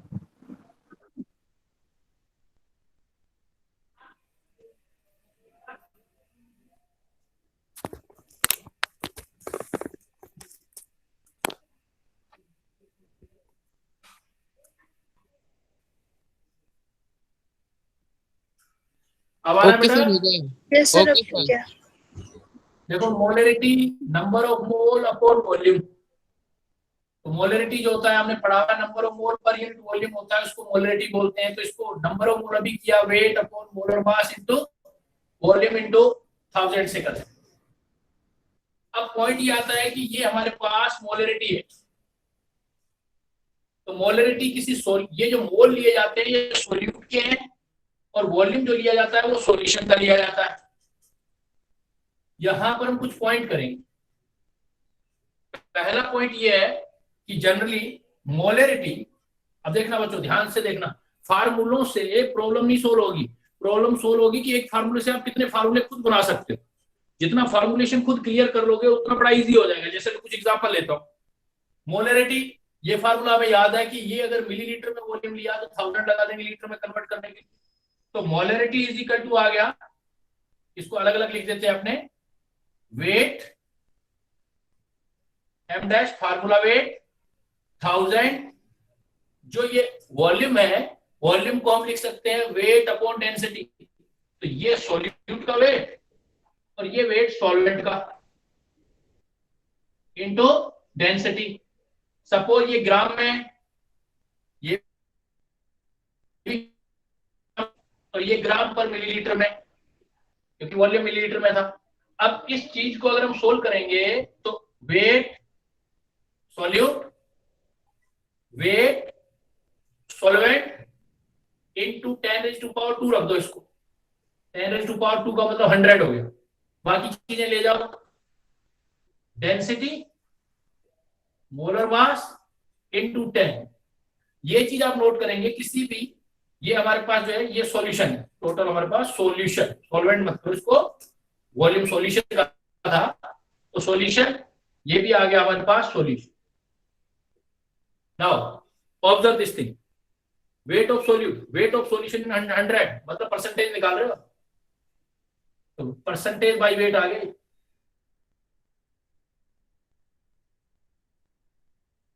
मामला बन गया मोलैरिटी। यहां बच्चों अगर सिंपल एम लिखूंगा तो इट मीन मोलैरिटी है, इज इक्वल टू, इसको डायरेक्ट लिख सकते हो आप, percentage by weight into density into 10 divided by molar मास। ये सॉल्यूट का मोलर मास है और ये सॉल्यूशन की मोलैरिटी है। प्रॉब्लम आपके पास इसी टाइप से तो आती है कि देखो, प्रॉब्लम के बेस देखते हैं अपने। ये हमारे पास एक मोलैरिटी था, मोलैरिटी का जनरल फार्मूला था ये molarity, number of mole per unit mole. लेकिन प्रॉब्लम आ गया, प्रॉब्लम लिख रहा हूं मैं, calculate the molarity of pure water. पढ़ा होगा ना बच्चों, सुना होगा, बहुत बार किया होगा ये question. Calculate the molarity of pure water. हमें प्योर वाटर या किसी भी प्योर सब्सटेंस का मोलैरिटी कैलकुलेट कर। तो प्योर सब्सटेंस का मतलब होता है बच्चों 100%, मतलब और कुछ है ही नहीं, खुद ही सोल्यूट है, खुद ही सॉल्वेंट है। 100%। तो इट मींस हमें मोलरिटी कैलकुलेट करना है, तो ये फार्मूला यूज कर सकते हो आप। देखो, molarity is equal to percentage by weight into density into 10 molar mass of solute. तो आप यहां पर जो यूज कर रहे हो pure, calculate the molarity of pure water use कर रहे हो, calculate the molarity of pure water use कर रहे हो। तो वाटर का मोलर मास नोट करो, H2 है 18 आ गया, प्योर वाटर है 100% हो गया, प्योर वाटर है 100%। डेंसिटी वाटर का याद होना चाहिए, होता ही है, डेंसिटी होता है 1 ग्राम पर मिलीलीटर, 1 ग्राम पर मिलीलीटर। तो ये क्या आ जाएगा, molarity of pure water percentage by wait 100%, density 1 into 10 molar mass of solute, water ले रहे हो 18,000 डिवाइडेड बाय 18, भाई 1000 डिवाइडेड बाय 20, 100 डिवाइडेड बाय 20 50 होता है, 1000 बाय 18 15 के पास जाएगा, लेकिन ये 20 से कम है तो थोड़ा सा ज्यादा हो जाएगा, 55.5 मोलर, 55.5 मोलर। तो प्रॉब्लम ये था, कैलकुलेट था मोलरिटी ऑफ प्योर वाटर। तो प्योर वाटर का मतलब 100% लेना था आपको, और मोलर मास वाटर का 18 है, डेंसिटी वाटर की 1 ग्राम पर मिलीलीटर नॉन होता है। अगर और कोई लिक्विड ले लेता तो डेंसिटी गिवन होता, तब हम इस फार्मूले से निकाल लेते। क्लियर? तो फार्मूला याद कर लो अच्छी तरीके से, molarity percentage by weight into density into 10 divided by molar mass of solute, molar mass of solute. अब मैं calculate the molarity of 49% by weight। Sir blur आ रहा है। मैं देखता हूं, अभी क्वेश्चन कंप्लीट कर लूं मैं। Calculate the molarity of 49% by weight aqueous H2SO4 solution, और डेंसिटी गिवन है 1.6 ग्राम पर मिलीलीटर। दिख रहा है अभी? दिख रहा है बच्चों? Yes sir. Yes sir. Is it okay? ठीक है, मैं रिपीट कर रहा हूं प्रॉब्लम देखो। Calculate the molarity of 49% by weight aqueous H2SO4 solution, density solution का दिया गया है 1.6 ग्राम पर एम। जब भी आपको परसेंटेज बाय वेट दिया हो बच्चों, परसेंटेज बाय वेट, मैंने क्या बोला था, if you want to succeed to solve the numerical problem then you need to play with the digits. तो आपको इन कुछ चीजों को ध्यान रखा करो। 49% by weight aqueous H2SO4, aqueous solution में तो सोलवेंट वाटर हो गया और सोल्यूट हो गया H2SO4। जब भी आपको डेंसिटी गिवन है और परसेंटेज बाय वेट गिवन है, डायरेक्ट इस फार्मूले पे आ जाओ। 2-4 बार लिखोगे, बार बार करोगे तो फार्मूला तो डायरेक्ट याद ही हो जाएगा, डिराइव करना भी आएगी आपको। Molarity is equal to percentage by weight into density into 10 divided by molar mass. Sir Can 8 you आ solve रहा it? कितना आ रहा है आंसर? 8 8 आ रहा है? 8 49 डेंसिटी गिवन है 1.6 into 10 डिवाइडेड बाय मोलर मास। 98 कितना होगा? 98। 90 ये कैंसिल, कितना आ गया? 8 मोल। कितना आ गया? 8 मोल। तो फार्मूला बेसिक तो वही था, बेसिक वही होता है, कंपटीशन में कुछ नहीं होता। कंपटीशन में ये होता है कि आप कितने चालाक हैं, जो एग्जामिनर आपसे पूछना चाहता है वहां तक फार्मूला बना सकते हैं या नहीं बना सकते। तो मोलरिटी से percentage by weight into density into molar mass कर लिया, 100% है, तो इस टाइप से हम इसको कर सकते हैं। दूसरा पॉइंट सर देखें, आपने यहाँ क्या लिखा है, जो सर्कल किया हुआ है वेट ऑफ सॉल्यूट, सर्कल के आगे क्या लिखा है वो रिफ्लेक्शन की वजह से दिख नहीं रहा। हाँ, इसके बाद क्या लिखा है? ये 100 इनटू डेंसिटी जी, इसके बाद इनटू 10 जी इनटू मोलर मास। इसी को ब्रेक किया बेटा मैंने, ये देखो 1000 को मैंने क्या लिख दिया, 100 इनटू 10, यस सर। 1000 को ब्रेक कर दिया, डी को डी रहने दिया, मोलर मास रहने दिया m डैश, वेट को वेट के नीचे ले गया। ठीक है बेटा, यस सर। चलें आगे। नोट कर लिया सभी ने? नो सर अभी नहीं। हाँ कर लो बेटा, इनका प्रैक्टिस करके देखना, इन्हीं प्रॉब्लम को दोबारा अपने आप सोल्व करके देखना। कल तक फिर डीपीपी डाल दूंगा मैं इनकी।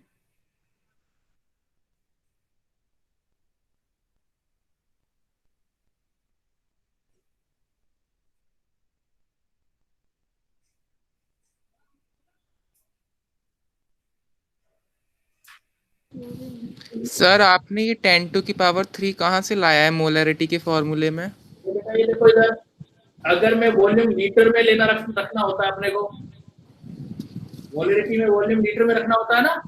Yes sir. मिलीलीटर में वॉल्यूम रखूंगा तो लीटर में कन्वर्ट करने के लिए 1000 लगाना पड़ेगा। Okay sir, okay, thank you sir. कर दे बेटा, इसको हटा दे ऊपर वाले को। Yes, sir. Sir, just 2 minutes. Okay, doesn't matter. Things should be clear. No matter of time.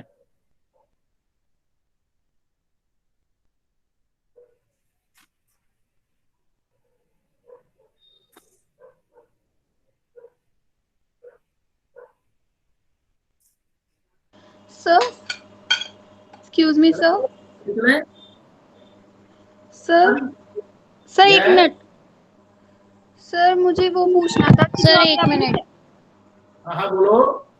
Sir जो आपने अभी 10⁻³ लगाया था मल्टीप्लिकेशन में, हाँ, ये सर आपने न्यूमरेटर में क्यों लगाया? डिनोमिनेटर में लगाना चाहिए ना, लीटर में वॉल्यूम वहाँ है। मिलीलीटर में अगर वॉल्यूम आपको जैसे मुझे दिया जाए 10 मिलीलीटर, और इस मिलीलीटर को लीटर में कन्वर्ट करना होगा, तो मैं क्या करूंगा, ये मेरे लिए वॉल्यूम हो गया ना मिलीलीटर वाला। अगर मुझे लीटर में कन्वर्ट करना होगा तो 1000 से डिवाइड करूंगा। तो लीटर में कन्वर्ट करने के लिए कैसे लिखना पड़ेगा मुझे? मिलीलीटर बनाना है तो जो मैंने मिलीलीटर लिया है डिवाइडेड बाई 1000, तो 10/1000 इतना लीटर हो जाएगा। इसलिए अगर वॉल्यूम मिलीलीटर में दिया हो कभी भी आपको न्यूमेरिकल में, तो उसको लीटर में कन्वर्ट करना है तो 1000 से डिवाइड कर देंगे, क्योंकि बड़े को छोटा कर रहे हो ना बेटा। मिलीलीटर से आप लीटर में ले जा रहे हो, छोटे से बड़े यूनिट में ले जा रहे हो आप। क्लियर?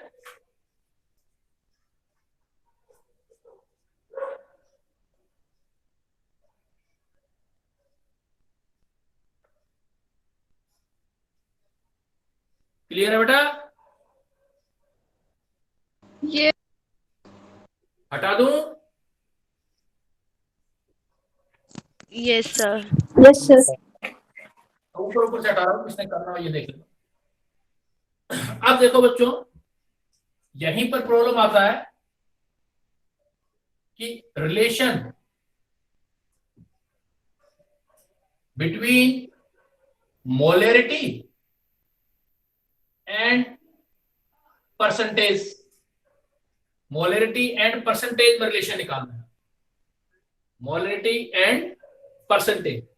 तो इस फार्मूले को दोबारा देखो, यहां लिखा था हमने, ये परसेंटेज बाय वेट ही तो है। तो ये फार्मूला अभी आपने बनाया, तो मोलरिटी, इसको डायरेक्ट परसेंटेज बाय वेट कर दो, और यहां पर एक कंडीशन लगा देते। इस बार एक कंडीशन लगाते हैं, relation between molarity and percentage if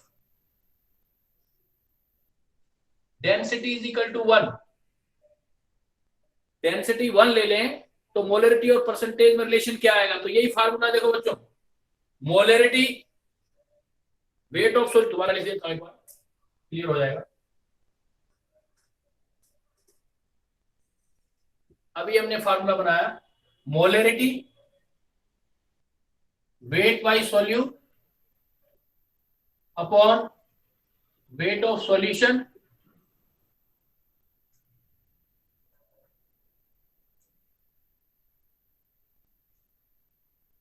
ये लिख देते हैं, वेट ऑफ सॉल्यूट, ये इजी रहेगा, molar mass of solvent, volume अगर हम मिलीलीटर में लिखते हैं तो ऊपर 1000 लगाना पड़ेगा, ये मोलरिटी का रिलेशन।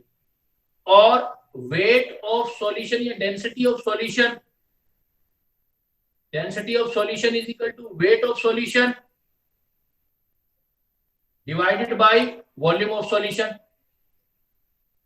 तो डेंसिटी 1 दे रखा है, गिवन है डेंसिटी 1, तो 1 है ये, तो weight of solution divided by volume of solution. It mean weight of volume बराबर हो गए, तो जो V मिलीलीटर है, V सॉल्यूशन की जगह वेट ऑफ सॉल्यूशन रख सकते हो आप। तो molarity is equal to weight of solute, molar mass of solvent, ये सॉल्यूट 1000, V मिलीलीटर, V जितना सॉल्यूशन है वेट ऑफ सॉल्यूशन कर दो।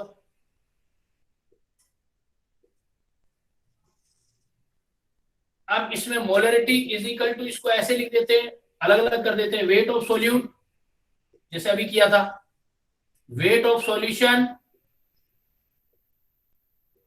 1000 को 100 इंटू 10 लिख देते हैं, और यहां कर देते हैं मोलर मास ऑफ सॉल्यूट।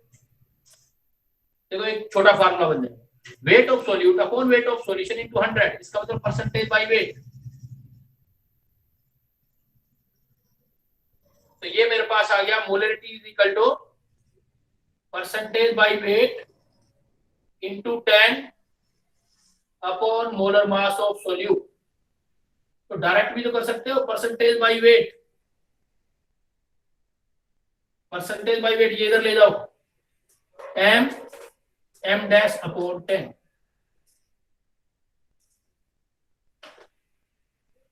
जब भी आपको परसेंटेज बाय वेट निकालना हो तो मोलरिटी और मोलर मास को मल्टीप्लाई करके 10 से डिवाइड कर दो, परसेंटेज बाय वेट आ जाएगा। अगर आपको पीपीएम करना है, रिलेशन जो निकालना है भाई, इससे ज्यादा प्रॉब्लम आपके लिए नहीं बना सकता। या तो परसेंटेज और मोलरिटी को कंपेयर कराएगा तो डायरेक्ट फार्मूला बना लो, 2-3 बार न्यूमेरिकल बनाओगे याद हो जाएगा। Percentage by weight is equal to molarity into molar mass by 10। या आपको पीपीएम करना होता है तो जो होता है आपका part per million, part per million अगर आपको बनाना होता है ppm, part per million, million का मतलब 10 लाख होता है, 10 लाख मतलब लाख में 5 जीरो होती हैं, 10 लाख में 6 जीरो, 10 का पावर 6 होता है। तो relation between molarity and ppm, तो आप देख ही रहे हो यहां पर जो आपकी ये परसेंटेज बाय वेट है, परसेंटेज बाय वेट में हमारे यहां तक जो आ रहा है परसेंटेज बाय में 2 जीरो है, 4 जीरो और लगा देंगे तो पीपीएम बन जाएगा हमारे पास। या आप इसको ऐसे लिख सकते हो जो आपने लिखा है, वेट, इसी को दोबारा, wait of solute, weight of solution, यही वाला कह रहा हूं मैं, into 10⁻³ molar mass of solute बनाया था आपने, तो 10⁻³ से मल्टीप्लाई भी कर दो और डिवाइड कर दो, कोई फर्क नहीं पड़ेगा, जितने से मल्टीप्लाई किया उतने से डिवाइड कर दिया। इससे क्या हो जाएगा, ये चीज जो बन जाएगी आपकी weight of solute, weight of solution into 10⁻⁶, इसको बोलोगे पीपीएम, पार्ट पर मिलियन। तो molarity ppm divided by m dash into 10⁻³ या ppm is equal to m dash. तो दो आपके सिंपल फार्मूले, अगर मोलरिटी को परसेंटेज बाय वेट से रिलेट करना है या मोलरिटी को पीपीएम से रिलेट करना है, तो percentage by weight is equal to, पिछले फार्मूले से आगे उठाया हमने, percentage by weight is equal to molarity into m dash by 10, लेकिन डिवाइडेड बाय 10 है, ये ध्यान रखना, m डैश को डिवाइड किया 10 से, परसेंटेज बाय वेट निकाला हमने। और अगर हमको पीपीएम निकालना है तो 1000 से मल्टीप्लाई करना है, तो ppm m dash into 1000, very simple. I am repeating again, अगर आपको मोलरिटी का मतलब और अपर लेवल तक आपको ले जा सकता है, तो मोलरिटी का अगर आपको परसेंटेज के साथ या पीपीएम के साथ रिलेट करना है तो very simple, percentage is equal to m dash into 10 divided by 10, m dash divided by 10, percentage equal to m dash by 10, मतलब 10 से m डैश को 10 से डिवाइड कर दो, परसेंटेज बाय वेट हो जाए। लेकिन 10 से डिवाइड करने की बजाय 1000 से मल्टीप्लाई कर दो, पीपीएम हो जाए।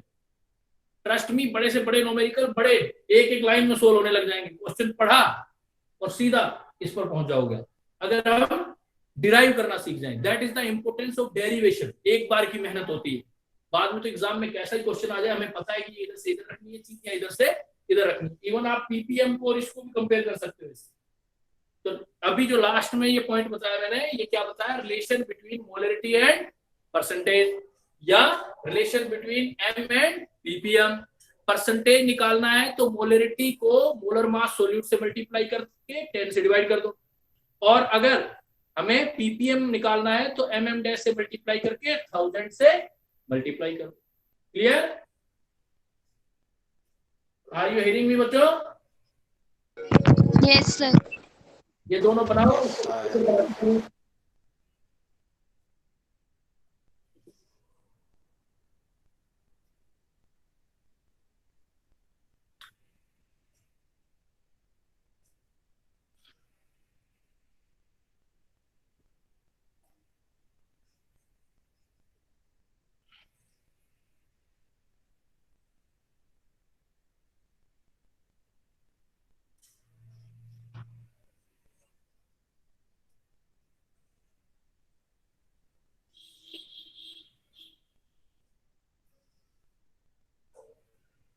लिख लिया बेटा?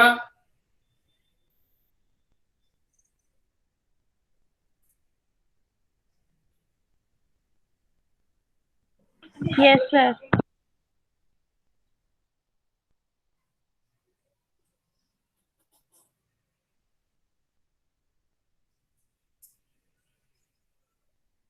Can I remove it? हटा दो? Yes sir. Yes sir. तो बेटा आप देखो, अब इस डेरिवेशन की रिक्वायरमेंट नहीं, डायरेक्ट आपको प्रॉब्लम सोल्व करना। मैं एक प्रॉब्लम दे रहा हूं,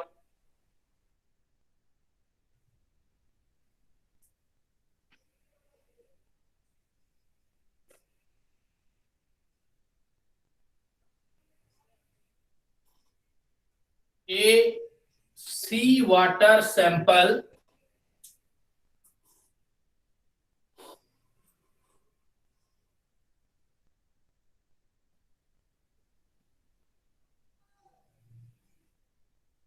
contain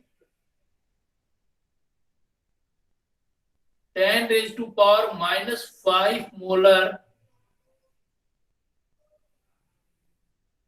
solution of AU ions. Calculate number 1,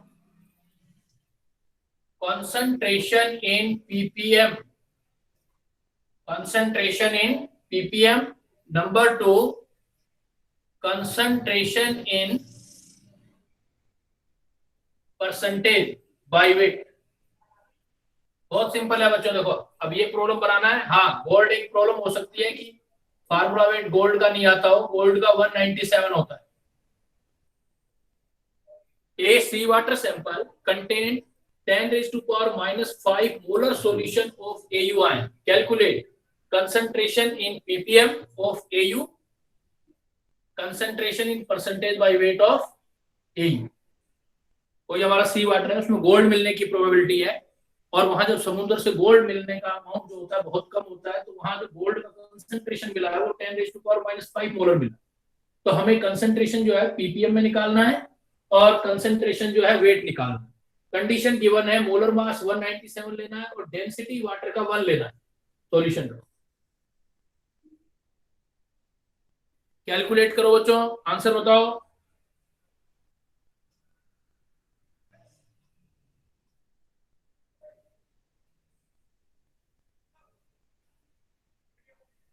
Who is fast one?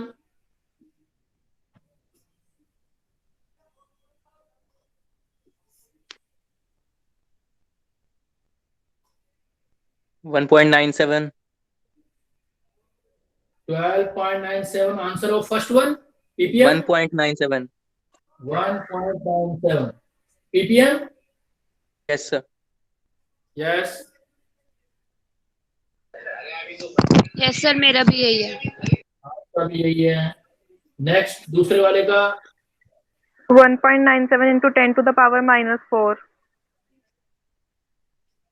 Percentage है ना, परसेंटेज का मतलब होता है ग्राम पर 100 ग्राम पर सेंट। सर सेकंड पार्ट का आंसर 197 into 10 की power -6। 1.97 10 raised to power -6। Okay, let me check. देखो वेरी सिंपल, आपको कुछ अब जब आपने डेरिवेशन कर रखा है आगे जाने की जरूरत ही नहीं है। ये मोलरिटी है और हमें क्या निकालना है, पीपीएम। तो क्या डायरेक्ट फार्मूला बताया था पहला, पीपीएम में करना हो तो molarity into M dash. But इसमें कंडीशन ध्यान रखना, जब डेंसिटी 1 होता है तब कर रखा है नहीं। पीपीएम वाटर वाले के लिए एप्लीकेबल है, वाटर का डेंसिटी 1 होता है। तो ppm M dash into 10 raised to power 3 first वाला। तो molarity 10 raised to power -5, M dash molar mass या फार्मूला वेट ऑफ गोल्ड, ये सोल्यूट हो गया 197 इंटू 10 raised to power 3। तो शॉर्ट सॉल्व करेंगे तो 1.97 ppm, that is the correct answer. 1.97 is the correct answer. सही था आप दोनों बच्चों ने, जिसने 2-3 बच्चों ने दिया था, सही आंसर आया आपका। और दूसरे वाला देखो, सेकंड वन जैसे पीपीएम है और दूसरा था परसेंटेज बाय वेट। तो डायरेक्ट फार्मूला था, हमने डिराइव किया M dash by 10, M dash by 10। M दे रखा है हमें 10 raised to power -5, 197 बाई 10।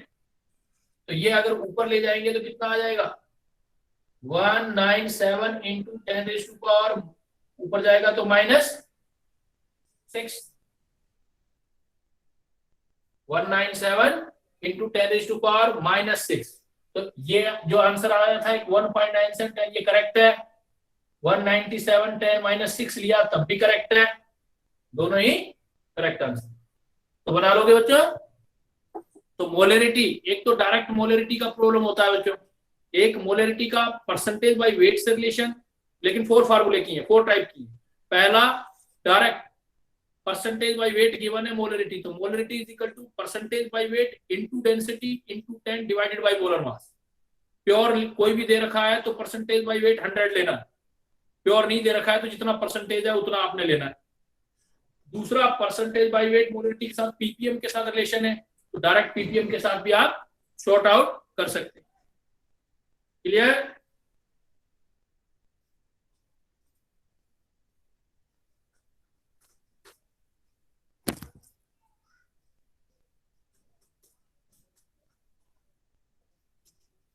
ये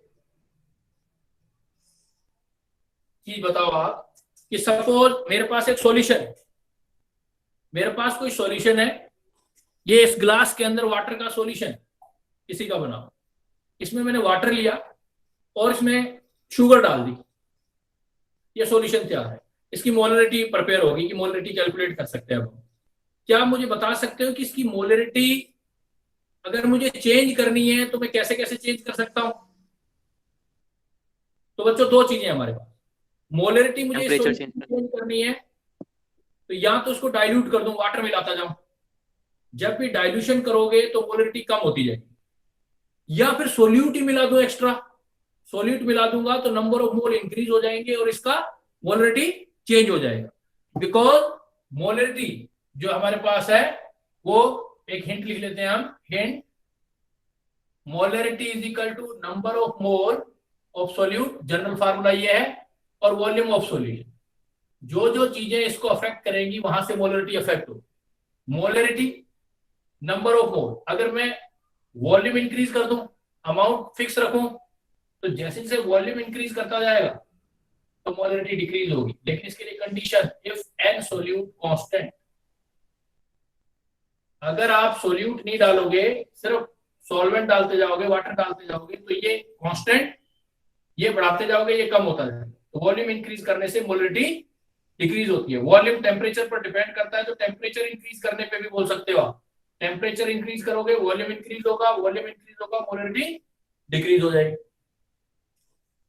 अगर मैं वॉल्यूम कांस्टेंट कर दूं, सॉल्यूट मिला दूं, तो देखो अब की बार मैं क्या कर रहा हूँ, इसको कांस्टेंट कर रहा हूँ, इसको बढ़ाऊंगा तो डायरेक्टली प्रोपोर्शनल है।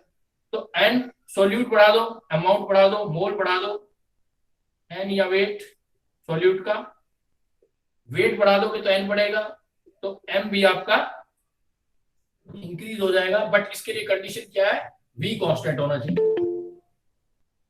So you can say that you can change the molarity of solution by 2 factor। अगर आपका अमाउंट कांस्टेंट है, वॉल्यूम बढ़ा दो सॉल्यूशन का, मोलरिटी डिक्रीज हो।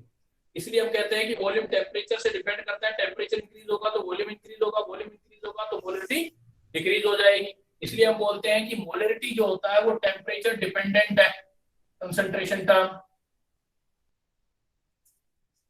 Temperature dependent.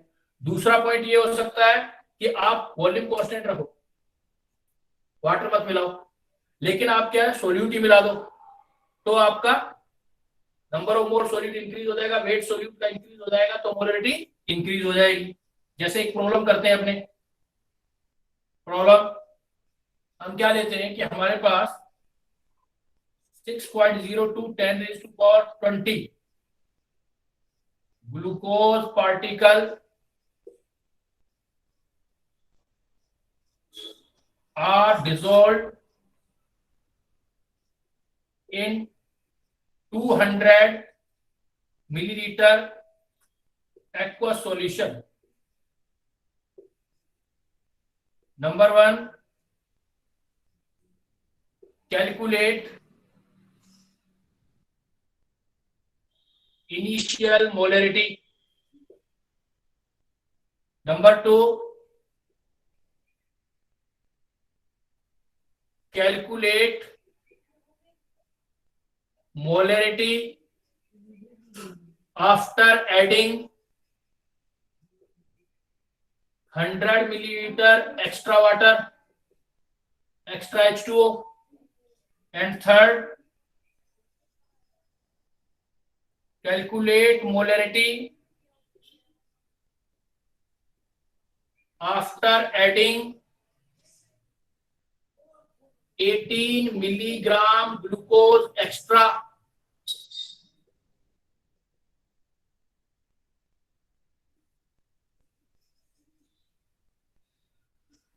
यस बच्चों, सेंटर द अटेंशन, मोलरिटी को फैक्टर करने जो फैक्टर अफेक्ट करते हैं वो यहाँ लिखे हैं हमने। मोलरिटी डाइल्यूशन के साथ डिक्रीज होती है, नंबर ऑफ सोल्यूट के साथ इंक्रीज होती है। और साथ में क्वेश्चन मेंशन कर दिया आप लोगों ने, हमने बोला कि एक हमने वाटर लिया 200 मिलीलीटर, उसमें 6.02 10⁻20 पार्टिकल ग्लूकोज डाल दिए, मोलरिटी क्या होगा। सेकंड हमने क्या कर दिया कि उसी सॉल्यूशन में molarity after adding 100 millilitre extra water, उसमें वाटर इंक्रीज कर दिया, 100 मिलीलीटर और मिला दिया, 100 मिलीलीटर मिला दिया, तब मोलरिटी क्या होगा। और थर्ड वन जो है calculate molarity after adding 18 milligram glucose, आपने सोल्यूट मिला दिया तो मोलरिटी क्या होगा। फॉलो कर रहे हैं बच्चों क्वेश्चन?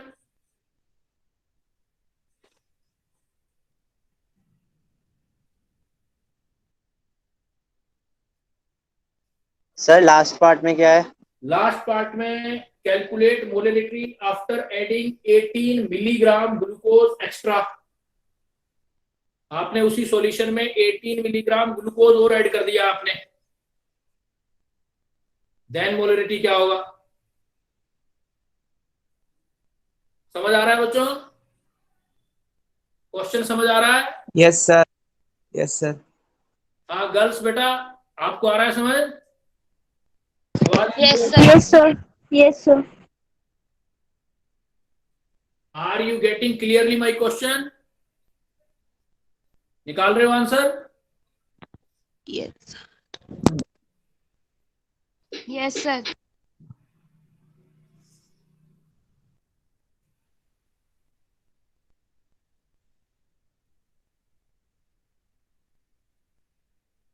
सर फर्स्ट पार्ट का आंसर 0.01 है। 0.01, लेट मी चेक। 0.05। सेकंड वाले का कितना रहा है? फर्स्ट वाले कोई बात नहीं, आप ट्राई करो, दैट डजंट मैटर कि आंसर रॉन्ग है या राइट है, अभी हम सीखने वाले मोड में, सीखने वाले मोड में जितना मिस्टेक करना है अभी कर लें हम, या जितना सही करना है अभी कर लें हम। सर 0.5 है, 0.05 ही है। फर्स्ट वाला? Yes sir.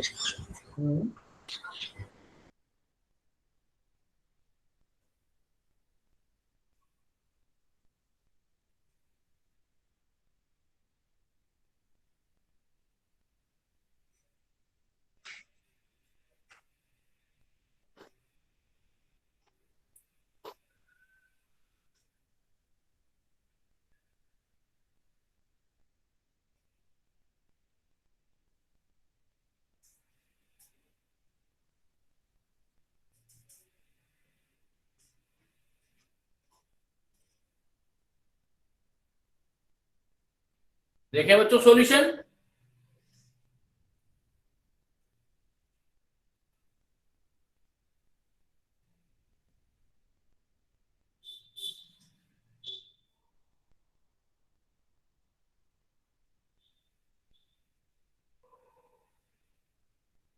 Sir second part का है 0.01।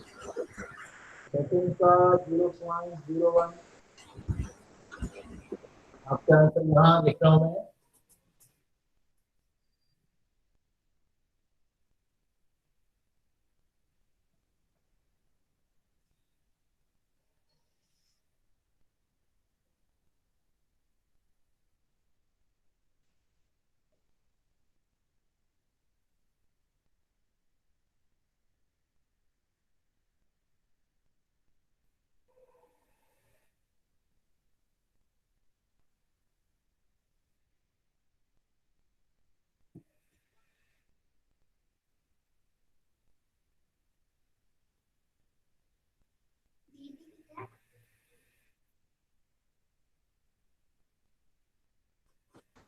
सर थर्ड पार्ट क्या है?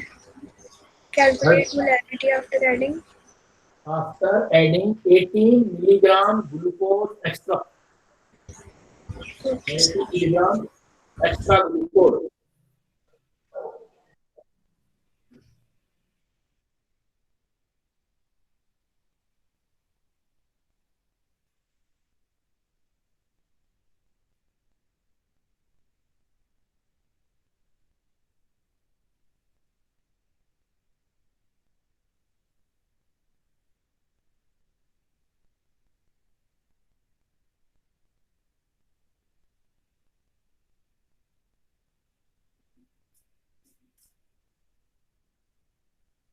चलो बच्चों आंसर देखते हैं अभी, क्योंकि नेक्स्ट क्लास का आपका टाइम हो रहा होगा। देखो बच्चों इसको रियलाइज करते हैं, इस न्यूमेरिकल को रियलाइज करते हैं कि हमारे पास एक वेसल्स है और इस वेसल्स में स्टार्टिंग में वाटर है और वाटर जो दिया हुआ है वो है 200 millilitre water.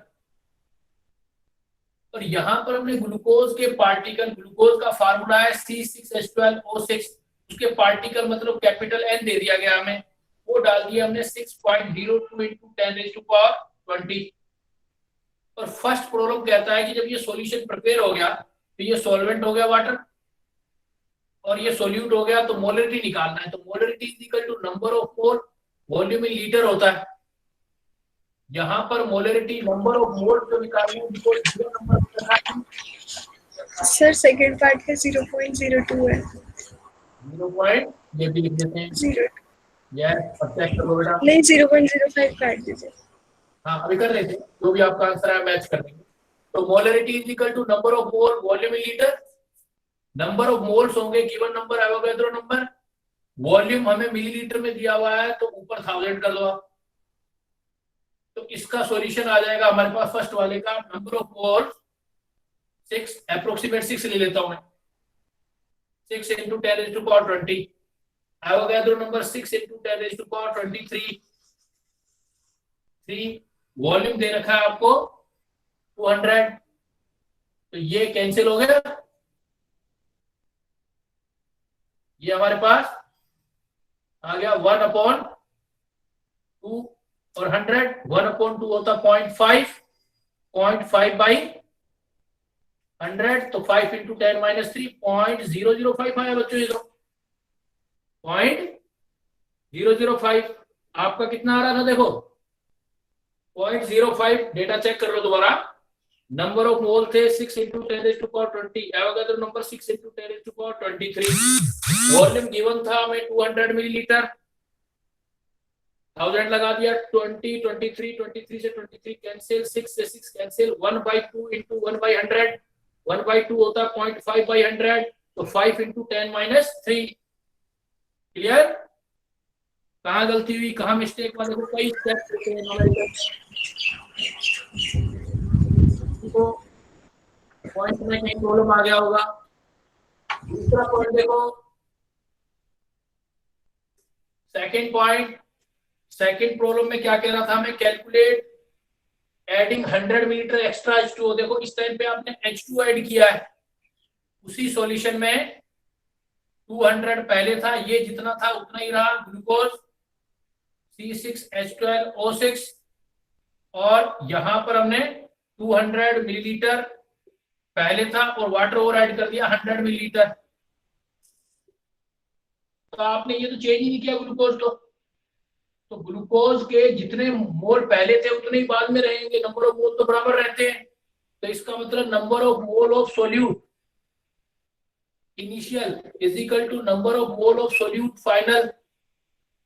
Number of mole का फार्मूला पढ़ा था, molarity into volume, M initial V initial M final V final. Then पहले वाला मोलरिटी हमारे पास गिवन था, निकाला था हमने, ये रहा। तो ये हमारे पास मोलरिटी 1/200 आया था ये वाला, या ये भी लिख सकते हो। वॉल्यूम भी गिवन है हमारे पास पहले वाला 200 मिलीलीटर। फाइनल मोलरिटी निकालना है, वॉल्यूम फाइनल। फाइनल देखो 200 पहले था, 100 ऐड और कर दिया, तो फाइनल वॉल्यूम 300 आ गया। तो ये जो आपके पास फाइनल मोलरिटी आ गया, ये आ गया 2/200 0.01। ये करेक्ट है आपका। वैसे भी देखो जब हम वॉल्यूम मिलाएंगे, जब हमारे पास वॉल्यूम आया है यहाँ पर, सर वो 3 नहीं लिया, 3 रह गया। हाँ, तो डिवाइडेड बाई 3 आ जाएगा। इसको दोबारा सोल्व कर लो। M फाइनल वॉल्यूम, ये 300 20 कैंसिल हो गया, तो ये आ गया 2/200। ये नीचे जाएगा, फिर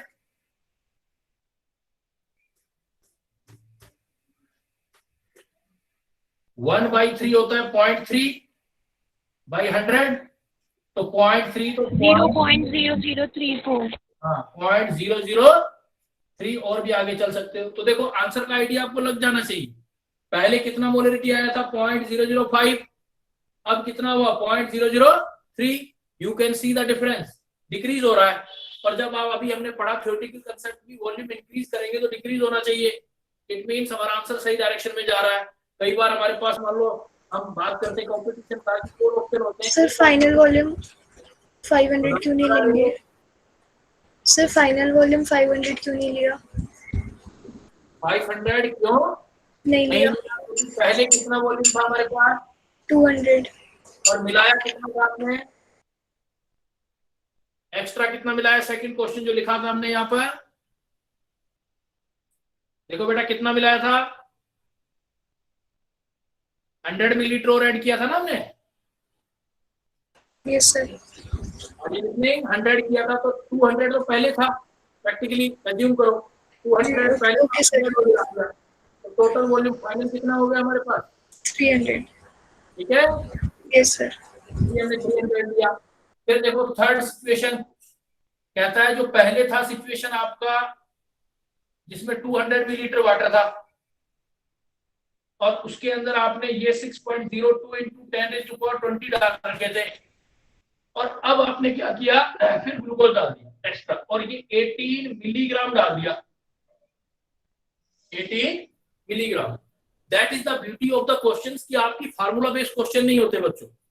आपका दिमाग चलना चाहिए कि ये चेंजेस किए हैं, तो सिर्फ एक फार्मूले से क्वेश्चन सॉर्ट आउट करना वो टास्क नहीं होता। टास्क होता है अब आपको ड्राइव करना। अब की बार देखो वॉल्यूम उतना ही है, लेकिन पहले ये मोल थे, फिर 18 मिलीग्राम ग्लूकोज और मिला दिया आपने, तो इसको और ऐड करेंगे तो total volume, number of moles, total number of moles, तो पहले वाले मोल्स, सेकंड वाले मोल्स, पहले वाले मोल 6.02 10⁻20 डिवाइडेड बाय अप्रोक्सीमेट 6 ले लेते हैं, 6 × 10⁻23 प्लस दूसरे वाले मोल 18 मिलीग्राम है, मिली का मतलब होता है 10⁻³ ग्राम हो गया, gram divided by formula wait, glucose का फार्मूला होता है C6H12O6 180। तो टोटल मोल कितने आगे निकाल लेंगे हम, ये 6 से 6 कैंसिल और ये हमारे पास आ जाएगा 10⁻, ऊपर चला जाएगा तो -3 मतलब 0.001। इधर देखो 18 × 10⁻³ था 180 है, ये 10 चला गया, 10 माइनस ऊपर गया 4 तो 0.0001। तो टोटल नंबर ऑफ मोल्स हो गए हमारे पास 0.0011 टोटल नंबर ऑफ मोल्स। अब हमें मोलरिटी निकालना है, molarity is equal to number of moles upon volume, millilitre में है तो 1000 कर दो। अब नंबर ऑफ मोल्स आगे 0.0011, वॉल्यूम देखो वही है 200 मिलीलीटर ही, ये 1000 आ गया। तो ये सोल्व करेंगे आप 5, तो इसका सॉल्यूशन निकाल लेंगे आप तो कितना आ जाएगा, 5 से 5 करेंगे तो 0.0055, थोड़ा सा इंक्रीज हो गया इससे देखो, क्योंकि थोड़ा सा अमाउंट मिलाया हमने ग्लूकोज का, 0.055 पहले था 0.05। क्लियर? इस केस को थोड़ा अच्छी तरह से समझना। अब की बार हमने वाटर उतना ही रखा जितना पहले था 200 मिलीलीटर ही, हमने ग्लूकोज बढ़ा दिया, पहले इतने पार्टिकल थे अब इतना ग्राम बढ़ा दिया। तो ये मोल प्लस ये मोल, टोटल नंबर ऑफ मोल निकाल लेने। अब आपने पहले वाले number of moles given number से निकालोगे, दूसरे वाले गिवन अमाउंट से निकालोगे, बट ग्राम में अमाउंट नहीं है, मिलीग्राम में है। एक एक स्टेप पे प्रॉब्लम में देखो 18 × 10⁻³ बाय लास्ट प्रॉब्लम है, तो इसलिए थोड़ा सा और लेवल इंक्रीज कर दिया मैंने। तो टोटल मोल निकाल ली, टोटल मोल निकाल ली, अगेन मोलरिटी निकाल दिया। क्लियर? कोई डाउट हो तो बच्चों पूछ लो। You can ask. No sir, no doubt. Third में डाउट है, क्या डाउट है थर्ड में? दोबारा सुन लो कि हमारे पास मोलरिटी जो होता है वो सोल्यूट के मोल और divided by volume of solution है। सॉल्यूशन का वॉल्यूम तो चेंज नहीं किया है थर्ड में आपने, 200 मिलीलीटर वॉल्यूम है वो 200 ही रहेगा, इसलिए मैंने ड्रॉ करके बनाया, देखो 200 रहेगा। आपने जितने ग्लूकोज के पार्टिकल पहले थे उसी में ग्लूकोज का अमाउंट और मिला दिया, तो हमारे टोटल मोल ये प्लस ये बनेंगे। और टोटल मोल बनाएंगे कैसे, क्योंकि ये तो नंबर है, नंबर से मोल कैसे बनाते हो, given number upon Avogadro number. तो पहले वाले नंबर ऑफ मोल्स बन गए, प्लस दूसरे वाले मोल्स, अमाउंट दे रखा है ग्लूकोज का 18 मिलीग्राम, तो 18 × 10⁻³ मिलीग्राम को ग्राम में कन्वर्ट कर दिया, डिवाइडेड बाय ग्लूकोज है उसका मोलर मास 180 होता है, तो N1 + N2 टोटल मोल। अब total mole upon volume, volume तो 200 ही, अब भी number of mole volume 200 × 1000 calculate कर ले। मतलब क्वेश्चन की थीम समझो, क्या चेंज किया। पहला जो आपने डायरेक्ट बिल्कुल सिंपल लेवल का क्वेश्चन, डायरेक्ट जो फार्मूला बेस्ड क्वेश्चन था, सब कुछ दे रखा था। दूसरे में हमने क्या किया, ग्लूकोज उतना ही रखा, वॉल्यूम बढ़ा दिया, तब हमने निकाला, क्योंकि ग्लूकोज उतना ही था तो नंबर ऑफ मोल सोल्यूट जितने पहले थे उतने बाद में। थोड़ा इजी इसलिए भी लग रहा है क्योंकि 11th में फार्मूला बेस्ड क्वेश्चन क्या हुआ है, M1V1 = M2V2। और थर्ड स्टेज पर चले गए, कुछ और एक्सटेंशन किया, वॉल्यूम उतना ही रखो लेकिन ग्लूकोज का अमाउंट बढ़ा दो। अब ग्लूकोज कैलकुलेशन तो मोल से ही करेंगे ना, तो जो भी दिया हुआ है, पहले नंबर ऑफ मोल दिए थे तो पहले कितने मोल थे प्लस कितने मोल किए, तभी तो टोटल मोल आएंगे। पहले वाले मोल नंबर से निकालोगे, दूसरे वाले मोल अमाउंट से निकालोगे, क्योंकि अमाउंट दिया है 18 मिलीग्राम ऐड किया गया है, तो मिलीग्राम है तो वेट दिया हुआ है, तो वेट से मोल निकालोगे, तो मोल के फार्मूले थे डिफरेंट। टोटल मोल निकाल के वॉल्यूम उतना ही था 200 मिलीलीटर, कैलकुलेट किया।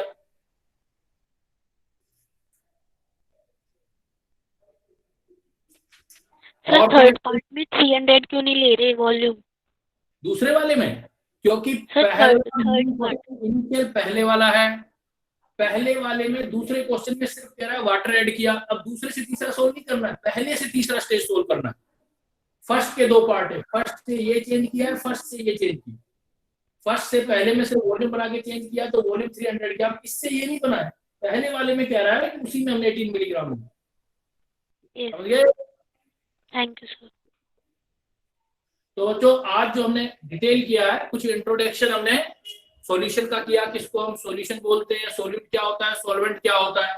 नेक्स्ट हमने कंसंट्रेशन टर्म की कि मोलरिटी क्या होती है, लेकिन मोलरिटी का डिफरेंट डायमेंशन किया हमने। मोलरिटी को परसेंटेज बाय वेट से कैसे रिलेट करेंगे, पीपीएम से कैसे रिलेट करेंगे, मोलरिटी की प्रॉब्लम्स जो आएंगी वो कैसे, एक तो डायरेक्ट बेस्ड प्रॉब्लम होती है फार्मूला बेस्ड, एक M1V1 = M2V2 बेस्ड प्रॉब्लम होती है, और लास्ट में कैसी भी कंडीशन चेंज कर दे तो हमें उसको बनाना है। तो नेक्स्ट क्लास में हम देखेंगे कि मोलरिटी और मोलेलिटी और इनको कैसे हम रिलेट करेंगे। तो नेक्स्ट क्लास फिर कंसंट्रेशन टर्म और करेंगे, फिर हम इसके बाद नेक्स्ट स्टार्ट करेंगे। ओके बेटा, थैंक यू।